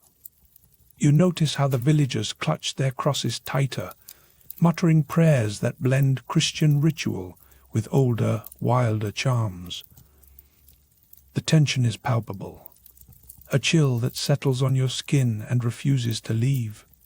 As you move through the market, you catch snatches of conversation. A baker swears he saw the beast stand upright. A blacksmith claims silver bullets are the only hope. The Enlightenment has reached these hills, but reason collides with fear at every turn. Scholars debate animal behavior, yet mothers warn their children not to wander after dark. You realize that the werewolf legend is adapting, feeding on both scientific curiosity and primal dread. The local priest insists that real wolves don't act this way, and suggests the culprit is a man possessed or bewitched. You remember hearing that, in medieval times, church authorities claimed shape-shifting was an illusion, a trick of the devil or a sign of madness. That belief lingers here, even as the world shifts toward rational explanations. The villagers nod along, but you see doubt flicker in their eyes whenever another howl splits the night. Suddenly, a hunter bursts into the square, coat torn and eyes wild. He claims he saw the beast up close, bigger than any wolf, with eyes that glowed in the torchlight. The crowd presses in, hungry for details, and you feel the mood swing from fear to excitement. For a moment, the horror becomes a spectacle, a story everyone wants to claim a piece of. You notice how quickly suspicion turns, too. Someone mutters about a stranger seen in the woods, and the crowd's attention shifts from the beast to the outsider. The stakes are real. In these hills, to be accused of witchcraft or lycanthropy is to risk your life. You recall that, during the witch trials of early modern Europe, werewolves were often discussed alongside witches. The line between victim and monster could vanish overnight. You feel the weight of that history in every nervous glance, every locked door. Even as the Enlightenment promises reason, old fears find new shapes. You follow a group of hunters as they track paw prints through the mud, torches flickering against the trees. The forest is alive with sound, crackling twigs, distant barks, the ever-present wind. Every shadow could hide a predator, real or imagined. You catch the scent of wet fur, and your heart pounds as the searchers pause, rifles raised. For a heartbeat, you're not sure if you fear the beast or the men beside you. A sudden shout breaks the tension. A wolf, cornered and snarling, leaps from the underbrush. The hunters fire, and the animal falls, its blood pooling dark on the leaves. Relief washes over the group, but you see uncertainty in their faces. Was this the beast, or just another victim of the legend? The boundary between fact and myth blurs in the torchlight. You realize that the story will continue, no matter what the evidence shows. In the aftermath, the village is both relieved and restless. Some claim the terror is over, while others insist the true monster is still at large. You notice how quickly new rumors spring up. Was the animal really a wolf, or something more? The newspapers spin fresh theories, and the legend grows. You see how the werewolf myth survives by shifting shape, just like the creature itself. A cold wind rattles the shutters as you return to the inn, the fire crackling low. The innkeeper tells you of older tales, of men cursed to roam as wolves, of spells cast under the new moon. You recall that, in classical texts, the full moon wasn't always linked to werewolves. That detail, so familiar now, is a modern twist on an ancient fear. The stories you hear tonight are stitched together from old beliefs and new anxieties. You lie awake, listening to the wind and the distant howls. The fear is real, but so is the need to explain it. In the morning, scholars will argue over animal tracks and bite marks, but the villagers will remember the stories. You realize that the legend is as much about the community as the creature. The werewolf becomes a vessel for every unspoken worry, every unexplained loss. You think back to the earliest tales, where lycanthropy was not spread by a bite, but by curses or magic. The idea of infection, so popular in modern movies, is absent here. Instead, transformation comes from within, a punishment, a fate, or a choice. The villagers' fear is not just of the beast, but of what it might reveal about themselves or their neighbors. The torchlight flickers on fur and skin as you drift between sleep and waking. You feel the chill in the air, the weight of centuries pressing in. Each generation adds its own layer to the legend, shaping it to fit new fears. The Enlightenment brings science, but the shadows remain. You sense that, even as reason advances, the old stories will never fully disappear. The next day, you walk the edge of the forest, boots crunching on frost. The villagers are quieter now, but the tension lingers. You overhear a scholar explaining animal behavior, trying to reassure a group of children. The explanation is logical, but the children glance nervously at the trees. You realize that knowledge and fear are not always opposites. They can feed each other. As dusk falls again, you see hunters gathering once more, determined to keep watch. The cycle continues. Fear, hunt, relief, doubt. The legend endures because it adapts, taking on new forms as the world changes. You feel the stakes in every heartbeat, the difference between safety and suspicion, between belonging and exile. You notice how the werewolf story travels, picking up details from each place it passes. In one village, it's a cursed nobleman. In another, a starving wolf driven mad. The story is never static. You realize that the true power of the legend is its ability to reflect whatever the community most fears. The chill deepens as you return to the hillside, the sky streaked with stars. You hear a distant howl, and for a moment, you're not sure if it's an animal or something else. The countryside seems to hold its breath, waiting for dawn. You feel the boundary between human and beast shift again, just out of sight. The legend lingers, as alive as the wind that sweeps across the grass. You carry the memory of the hunt, the stories, and the flicker of torchlight on fur. The werewolf is more than a monster. It's a mirror, reflecting the hopes and fears of everyone who tells the tale. The Enlightenment may bring new explanations, but the old anxieties remain.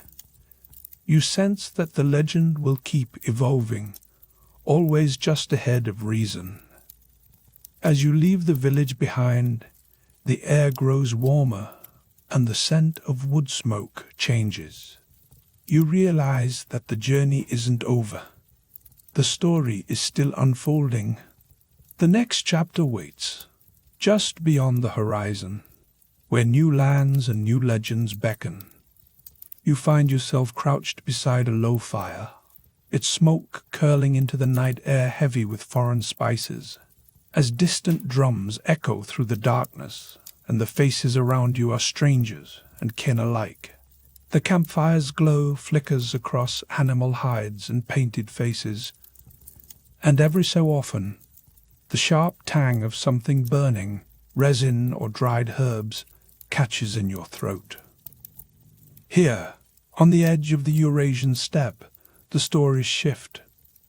You listen as an elder, voice rough as gravel, tells of men who slip into wolf skins and vanish into the forest, only to return with wild eyes and blood on their lips. The tale is not quite the werewolf you know, but the bones are familiar. Transformation, danger, and the unspoken threat that anyone, maybe even you, could be next. The firelight dances across the elder's hands as he gestures, describing how the change begins with a shiver. A sudden chill, as if the moon itself has reached down and touched your spine. You feel the hair on your arms rise, not from cold, but from the weight of a story that's older than the stones beneath your feet. In this place, the wolf is not just a beast. It is a mask, a warning, and sometimes a curse. The villagers believe that wearing the skin of a wolf can grant you its strength, but at a cost, your humanity, your place among the living. The stakes are not only about survival, but about belonging. As you travel farther east, the stories twist again. In a bamboo grove with mist curling low, you hear whispers of the kitsune, a fox spirit known for its cunning and its power to change shape. The fox is not monstrous, but clever, sometimes a trickster, sometimes a lover, always a mystery. You watch as a storyteller mimics the sly tilt of a fox's head. And for a moment, the boundary between human and animal blurs. The kitsune's transformations are not punishments, but gifts or tests. In this world, the line between magic and madness is thin as rice paper. The air here tastes different, sharp and sweet, and the stories carry a different weight. Where the wolf is feared, the fox is respected, even envied. The villagers leave offerings at crossroads and shrines, hoping to win the kitsune's favor, or at least avoid its tricks. You realize that the fear of transformation is not always about violence. Sometimes it's about losing control or becoming something you cannot explain to your neighbors. The chill in the air is less about danger, more about uncertainty. You cross back toward the west, through dense forests where the trees crowd close and the wind howls like a warning. In the shadows, you hear new names: skinwalkers, changelings, and shapeshifters, each with their own rules. The stories all circle the same anxiety. What if the person beside you is not what they seem? You think of the flicker of torchlight on fur, the way a neighbor's eyes might catch the light at night. The fear is not just of the beast, but of the secret it hides. In the heart of a medieval European village, you find yourself standing in the cold, damp air as church bells toll, and villagers huddle close for warmth. The world here is deeply Christian, and the stories must fit the rules of faith. You overhear a priest warning that only the devil can grant the power to change shape, and that true transformation is impossible, mere illusion, or the work of demons. Still, the villagers whisper of men who run on all fours by moonlight, and of women who vanish into the woods and return with mud on their feet. The priest's words clash with the stories you've heard around the fire, and you sense the tension. On one hand, the church insists that magic cannot truly alter flesh. On the other, the people know what they have seen, or think they have seen. You watch as a woman accused of witchcraft is led through the square, her eyes fixed on the ground, and the crowd's fear is palpable. The line between superstition and heresy is razor thin, and the cost of crossing it is steep. A sudden howl splits the night, and every head turns. The villagers clutch their children, and the priest makes the sign of the cross. In this moment, the ancient fear returns, older than any sermon. You remember that werewolves have haunted human imagination since the earliest clay tablets were pressed with stories of men who became beasts. The details change, but the terror is constant. The idea that the monster is not out there, but among us. The air grows colder as you move north, and the forests grow darker. You hear tales of men who, struck by a kind of melancholy, come to believe they are wolves howling, running wild, losing themselves in the woods. The villagers call it lycanthropy, and some healers treat it as an illness of the mind, not the body. You see a healer lay hands on a trembling man, murmuring prayers and offering bitter herbs. The treatment is as much ritual as medicine, and the outcome is never certain. The stakes here are more than just life and death. They are about what it means to be human. If you lose yourself to the beast, do you ever come back? The villagers watch the afflicted with a mix of pity and fear, unsure whether to help or to drive them out. The flicker of torchlight on fur becomes a symbol of the boundary between civilization and wilderness. Each story you hear is a map of fear and hope, drawn in the language of transformation. You pause at the edge of a village, listening to the wind rustle through the trees. The stories you've gathered are heavy in your mind, and you sense that they are more than entertainment. They are warnings, codes, ways to keep the community safe. The howls in the night are not just animal sounds. They are signals, reminders that danger can come from within as easily as from without. The stakes are refreshed. To believe in werewolves is to draw a line between us and them, safety and threat. Suddenly, the mood shifts. You remember a scene from a modern film where a werewolf's transformation is rendered in pulsing special effects and digital fur. The fear is the same, but the tools have changed. You realize that every era finds its own way to tell the story, to dress the anxiety in new clothes. The chill in the air is replaced by the hum of electricity. But the question remains, who is safe and who is not? You step back into the firelight. The faces around you changed, but the story is unchanged. The wolf, the fox, the skinwalker, they are all reflections of the same fear, the same hope that we can understand what lurks in the dark. You feel the weight of centuries pressing close, and the flicker of torchlight is now the flicker of a screen. The journey continues, and the line between legend and reality is as thin as ever. You pause in a modern living room, the year somewhere between now and never, as the blue glow of a horror film washes across your hands.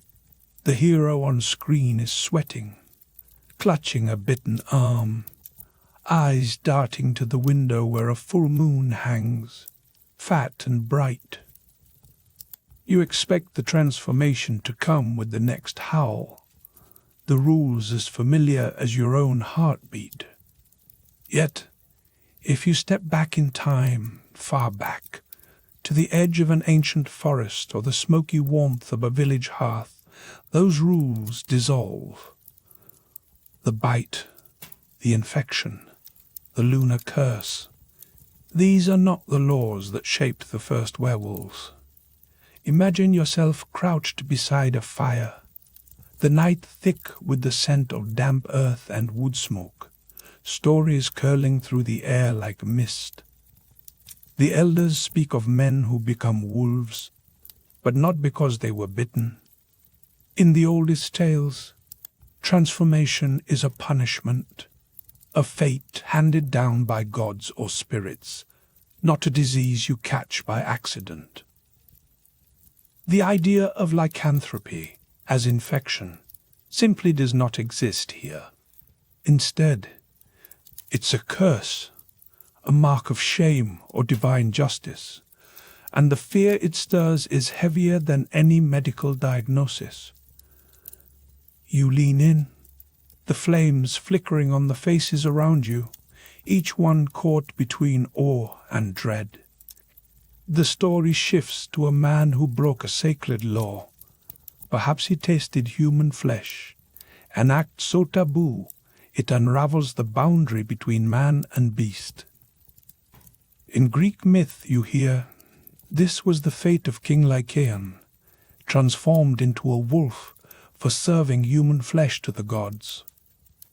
The punishment is not random. It is precise, symbolic, and terrifying. The air grows colder as the storyteller's voice drops. In these ancient worlds, the wolf is not just an animal.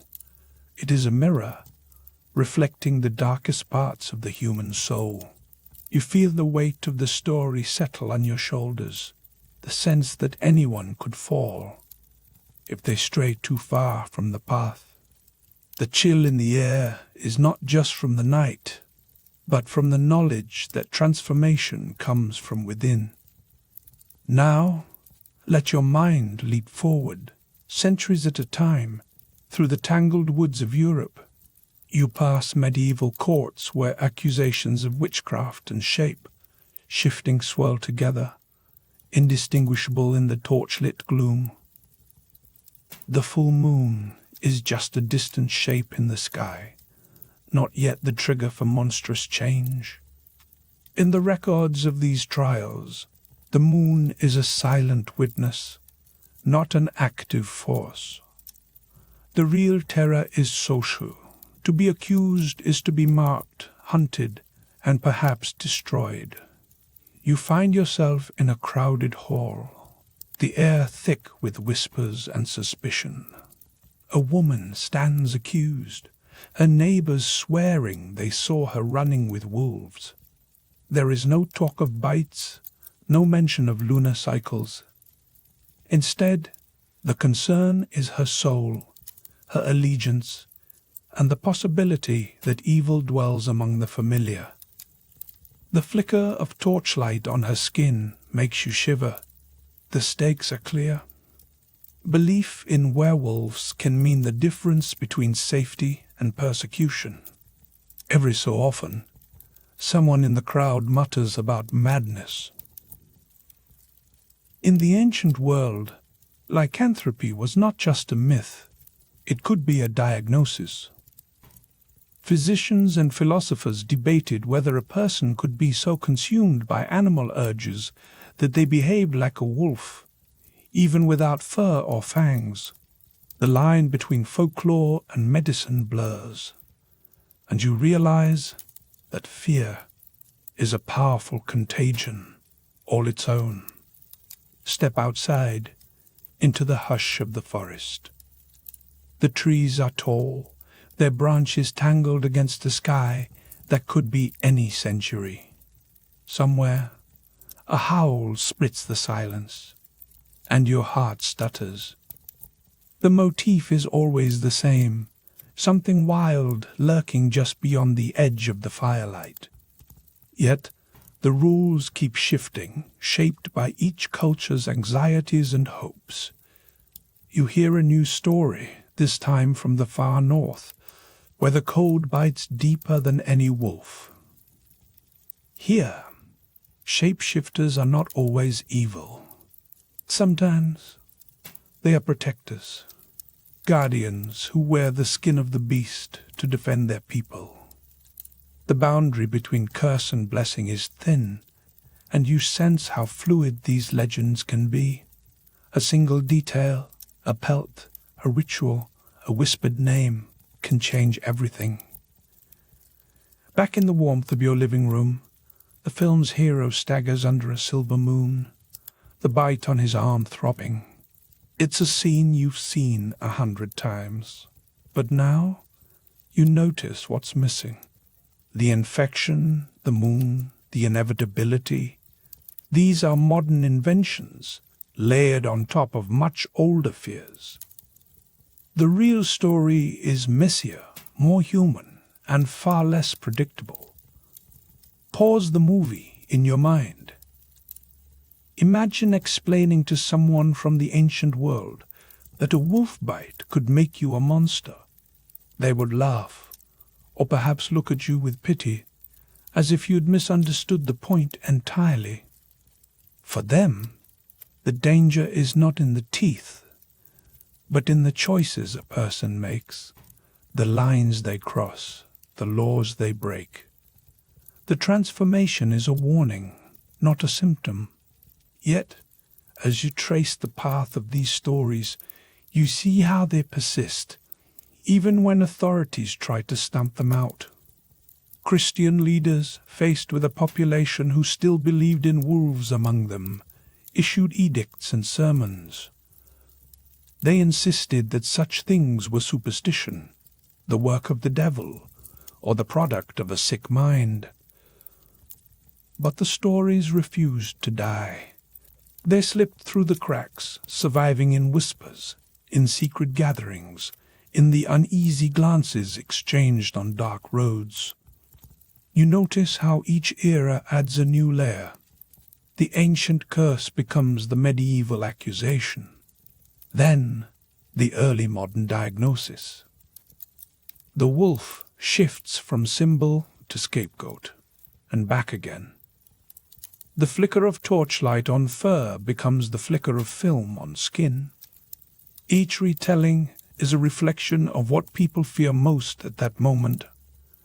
In the hush after a story, you feel the tension drain away, only to return with the next tale. The cycle repeats. You see how the legend adapts, always finding new ways to haunt the imagination. In every age, the werewolf is a shape-shifter, not just in body, but in meaning. Now, you catch yourself comparing these old fears to the ones that flicker through your own life. The monster at the edge of the woods has become the stranger on the street. the unknown threat that hides behind a familiar face.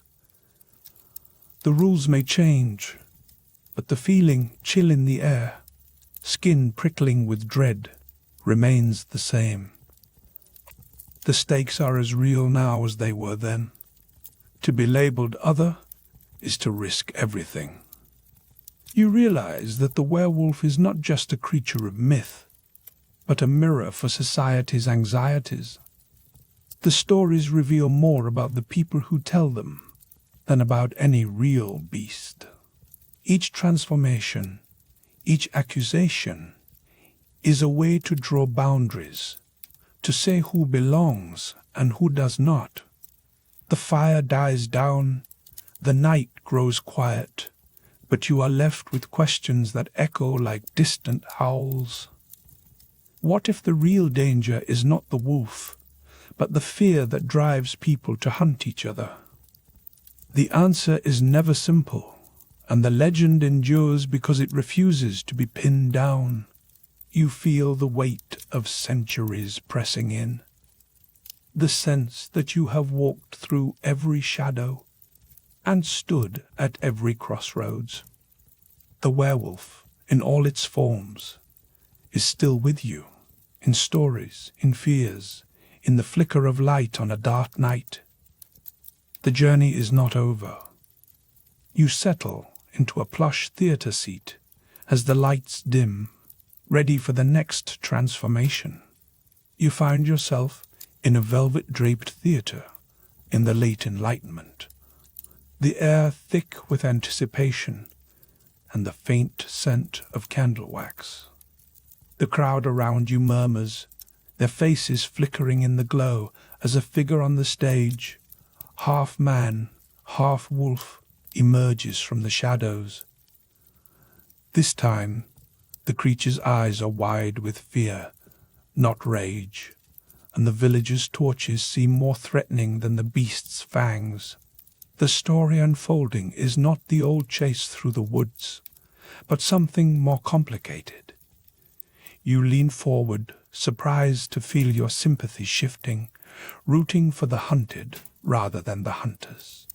In this moment, you realize that the werewolf has become something new, a symbol of the misunderstood outsider, not just a monster lurking in the dark. This isn't the bloodthirsty predator of medieval nightmares or the divine punishment from ancient clay tablets. Instead, the beast is a tragic figure, cursed by fate or bitten by accident, struggling against a transformation it never chose. The audience gasps as the werewolf hesitates before attacking, torn between animal instinct and lingering humanity. You sense the chill of the night, but now it's the mob's howls that seem most menacing. Centuries earlier, you would have gathered around a fire, listening to elders whisper about men who turned into wolves under a blood-red moon. The stories were warnings, explanations for vanished livestock or sudden violence, and the transformation was always the work of gods, witches, or sorcerers. In those tales, the wolf was a punishment or a curse, a fate to be avoided at all costs. You can almost feel the crackle of the fire and the weight of eyes in the darkness, everyone wondering if the beast was among them. But now, as the Enlightenment dawns, the narrative has shifted. The werewolf is no longer just an enemy to be hunted, but a character to be pitied, even admired. The theatre's hush is broken only by the distant sound of a wolf's howl echoing through the city streets outside. You realize that the legend has always been a mirror, reflecting society's fears and hopes back at itself. The flicker of torchlight on fur and skin is less about the beast and more about the people holding the flames. The earliest stories of human wolf transformations stretch back to the first written myths, pressed into clay by trembling hands. In those ancient tales, the change was often divine, a punishment from the gods for hubris or sacrilege. Greek mythology, for example, tells of Lycaon, transformed into a wolf for daring to serve human flesh to Zeus. The lesson was clear: cross the gods, and you risk becoming something wild and feared. But not all cultures saw the wolf as a curse. In some Eurasian traditions, the werewolf was a shaman, revered for the ability to cross the boundary between worlds.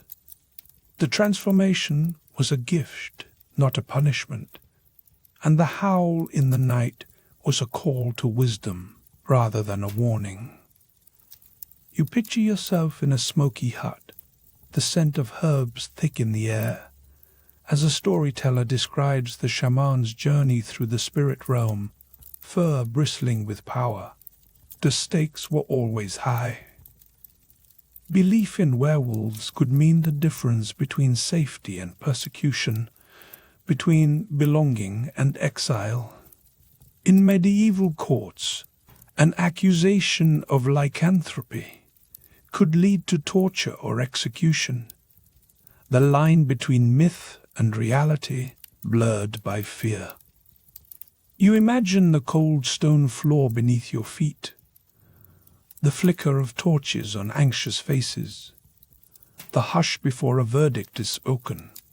The consequences were real, even if the beast was not. Yet even as the Enlightenment brought new ideas about science and psychology, the werewolf refused to vanish. Instead, the legend adapted, finding new ways to haunt the imagination.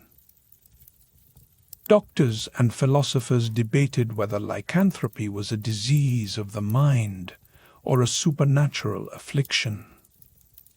The wolf's howl became a metaphor for inner turmoil, for the wildness lurking beneath the surface. You sense that the fear has shifted, but it hasn't disappeared. The flickering images on the stage remind you that every era has shaped the werewolf to fit its anxieties. In ancient times, the beast was a warning against offending the gods. In the Middle Ages, it was a scapegoat for unexplained violence. Now, in this plush seat, you watch as the creature becomes a symbol of alienation, of the struggle to fit in when you feel out of place. The emotional script has flipped. Now, the monster is the one being hunted. You notice how the music swells as the werewolf flees through a moonlit forest, breath misting in the cold air. The villagers' shouts fade behind, replaced by the lonely howl of the beast. You feel the old fear, but it's tinged with something new: empathy. The legend has evolved, just as society's understanding of difference and otherness has changed. The wolf is no longer just a danger. It's a reflection of what it means to be human. This shift isn't limited to the theater.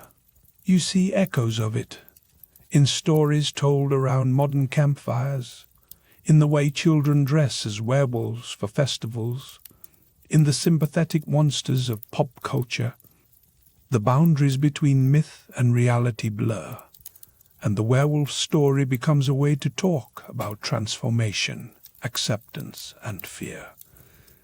You realize that every time the legend changes, it tells you something new about the people who believe it.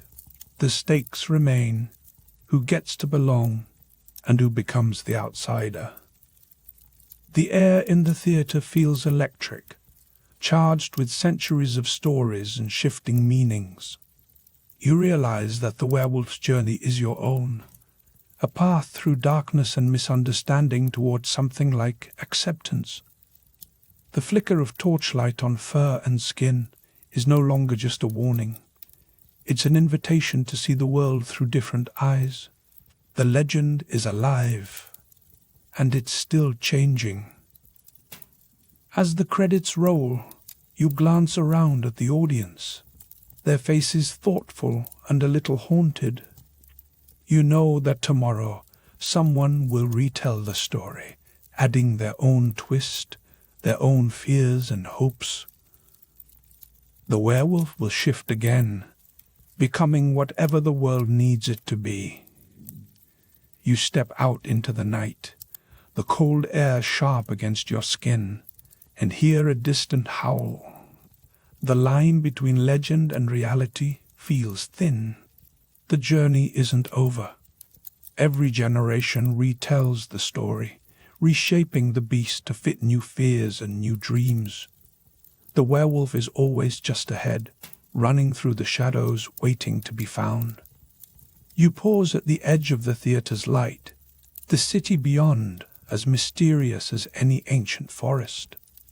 The legend calls you onward, promising that the next chapter will be even stranger.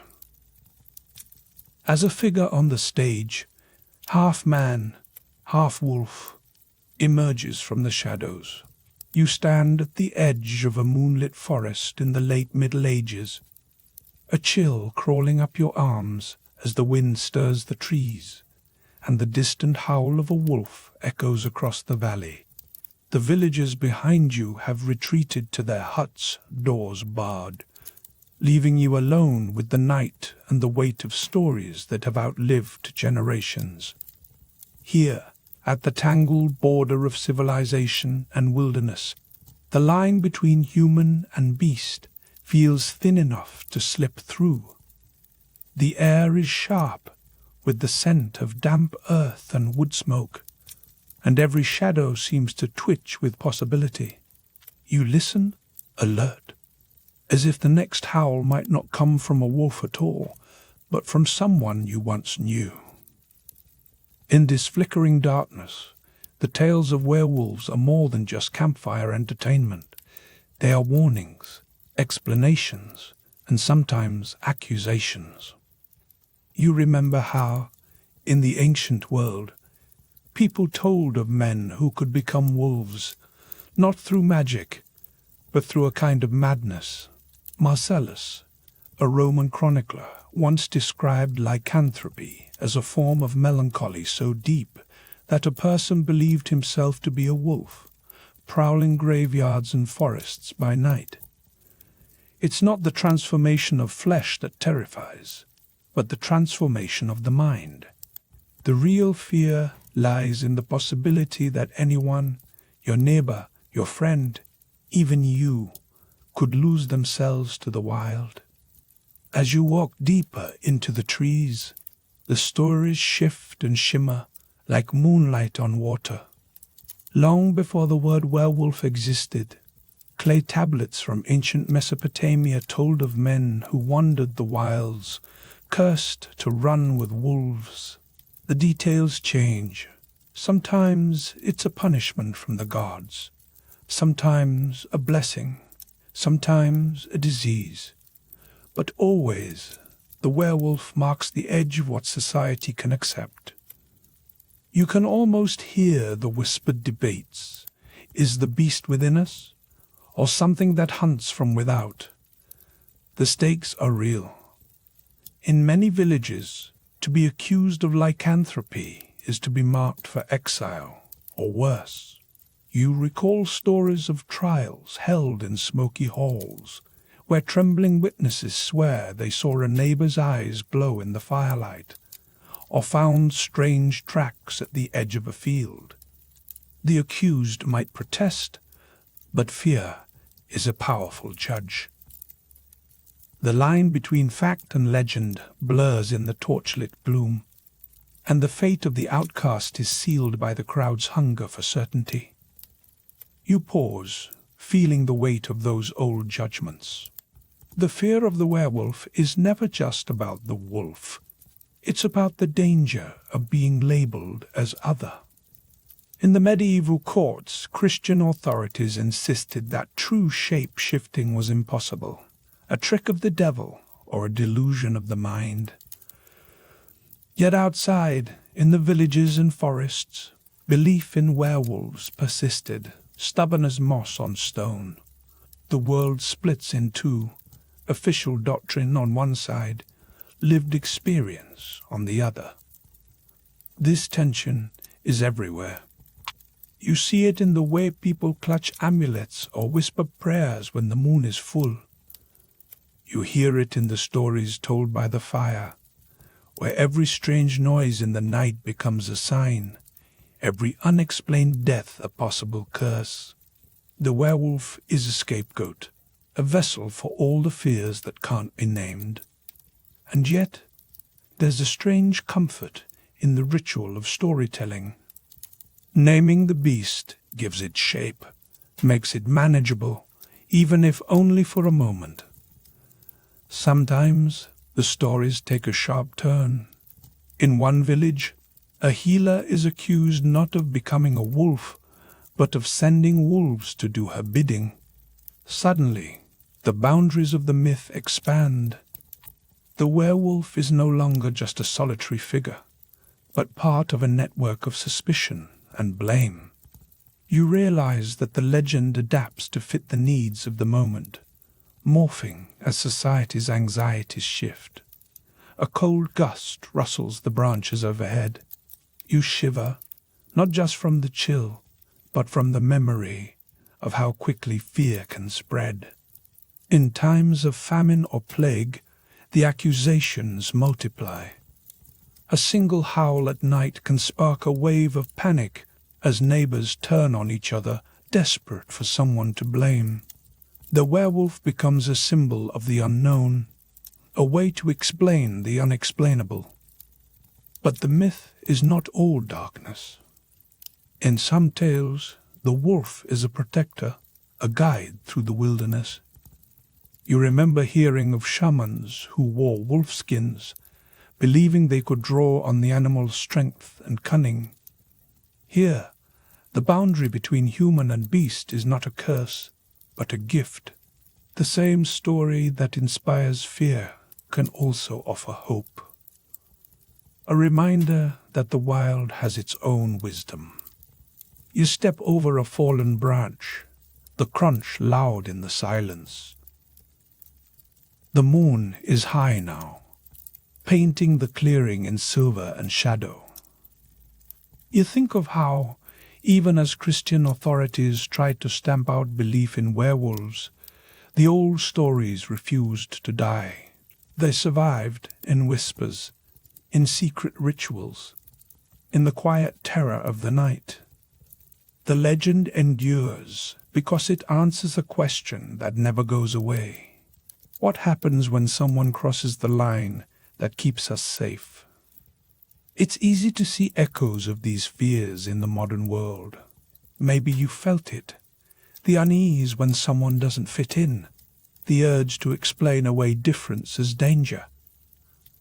The werewolf is still with us, lurking in the stories we tell about outsiders, rebels, or anyone who breaks the rules. The howl in the night is a warning, but also an invitation to look closer at what we fear. As you reach the heart of the forest, the air grows colder, the silence deeper. You remember the old belief that the wolf's howl could call forth the wildness in anyone who heard it. The stories are not just about monsters, but about the power of imagination to shape reality. If enough people believe in the werewolf, does it matter whether it's real? You crouch beside a patch of disturbed earth, imagining the scene 100 years ago. A crowd with torches, a figure accused, the tension thick enough to taste. The line between justice and hysteria is razor thin. The werewolf trial is a performance, a way for society to draw boundaries and punish those who cross them. The accused might be guilty of nothing more than being strange, unlucky, or simply in the wrong place at the wrong time. Sometimes, the stories turn back on themselves. You recall hearing of a judge who, after condemning an accused werewolf, confessed to dreaming of running with wolves himself. The myth is contagious. It seeps into the minds of even the most rational. The boundary between belief and doubt is as blurred as the tracks in the mud beneath your feet. A sudden snap of twigs makes you freeze. For a moment, every muscle tenses, every sense sharp. You realize how easily fear can override reason, how quickly the mind fills in the blanks with monsters. The werewolf is a mirror, reflecting not just our fears, but our hopes. The longing to escape, to transform, to break free from the ordinary. You straighten, breathing out slowly. The forest feels less threatening now, more familiar. You remember that, even in the darkest stories, there is always a return to the fire, a chance to share what you've seen and learned. The legend of the werewolf endures because it is never just about the beast. It is about the people who tell the tale and the world they are trying to understand. The torchlight flickers on your hand as you retrace your steps, the path winding back toward the edge of the village. You think of how every era has its own monsters, its own way of drawing the line between belonging and exile. The werewolf is just one face of a much older fear, the fear of the unknown and the power it holds over us. The stories will change, as they always do. New fears will take the place of old ones, and the legend will adapt, finding new forms and new meanings. But the howl in the night will always remind you that the line between human and beast is never as clear as we'd like to think. You pause one last time at the edge of the forest, the moon bright above you, the air alive with possibility. You realize that the true power of the werewolf legend is not in its monsters, but in its questions. Who belongs? Who decides? And what happens when the answer changes? The wind carries a final, distant howl across the fields. You turn toward home, heart pounding, knowing that the story is not just about fear, but about the endless search for understanding. The werewolf endures because it is, at its core, a story about being human. You step out of the shadow of the trees, leaving the ancient fears behind for now. The night is quieter, the air less heavy, but the legend lingers, woven into the fabric of every community that has ever drawn a boundary and wondered what lies beyond.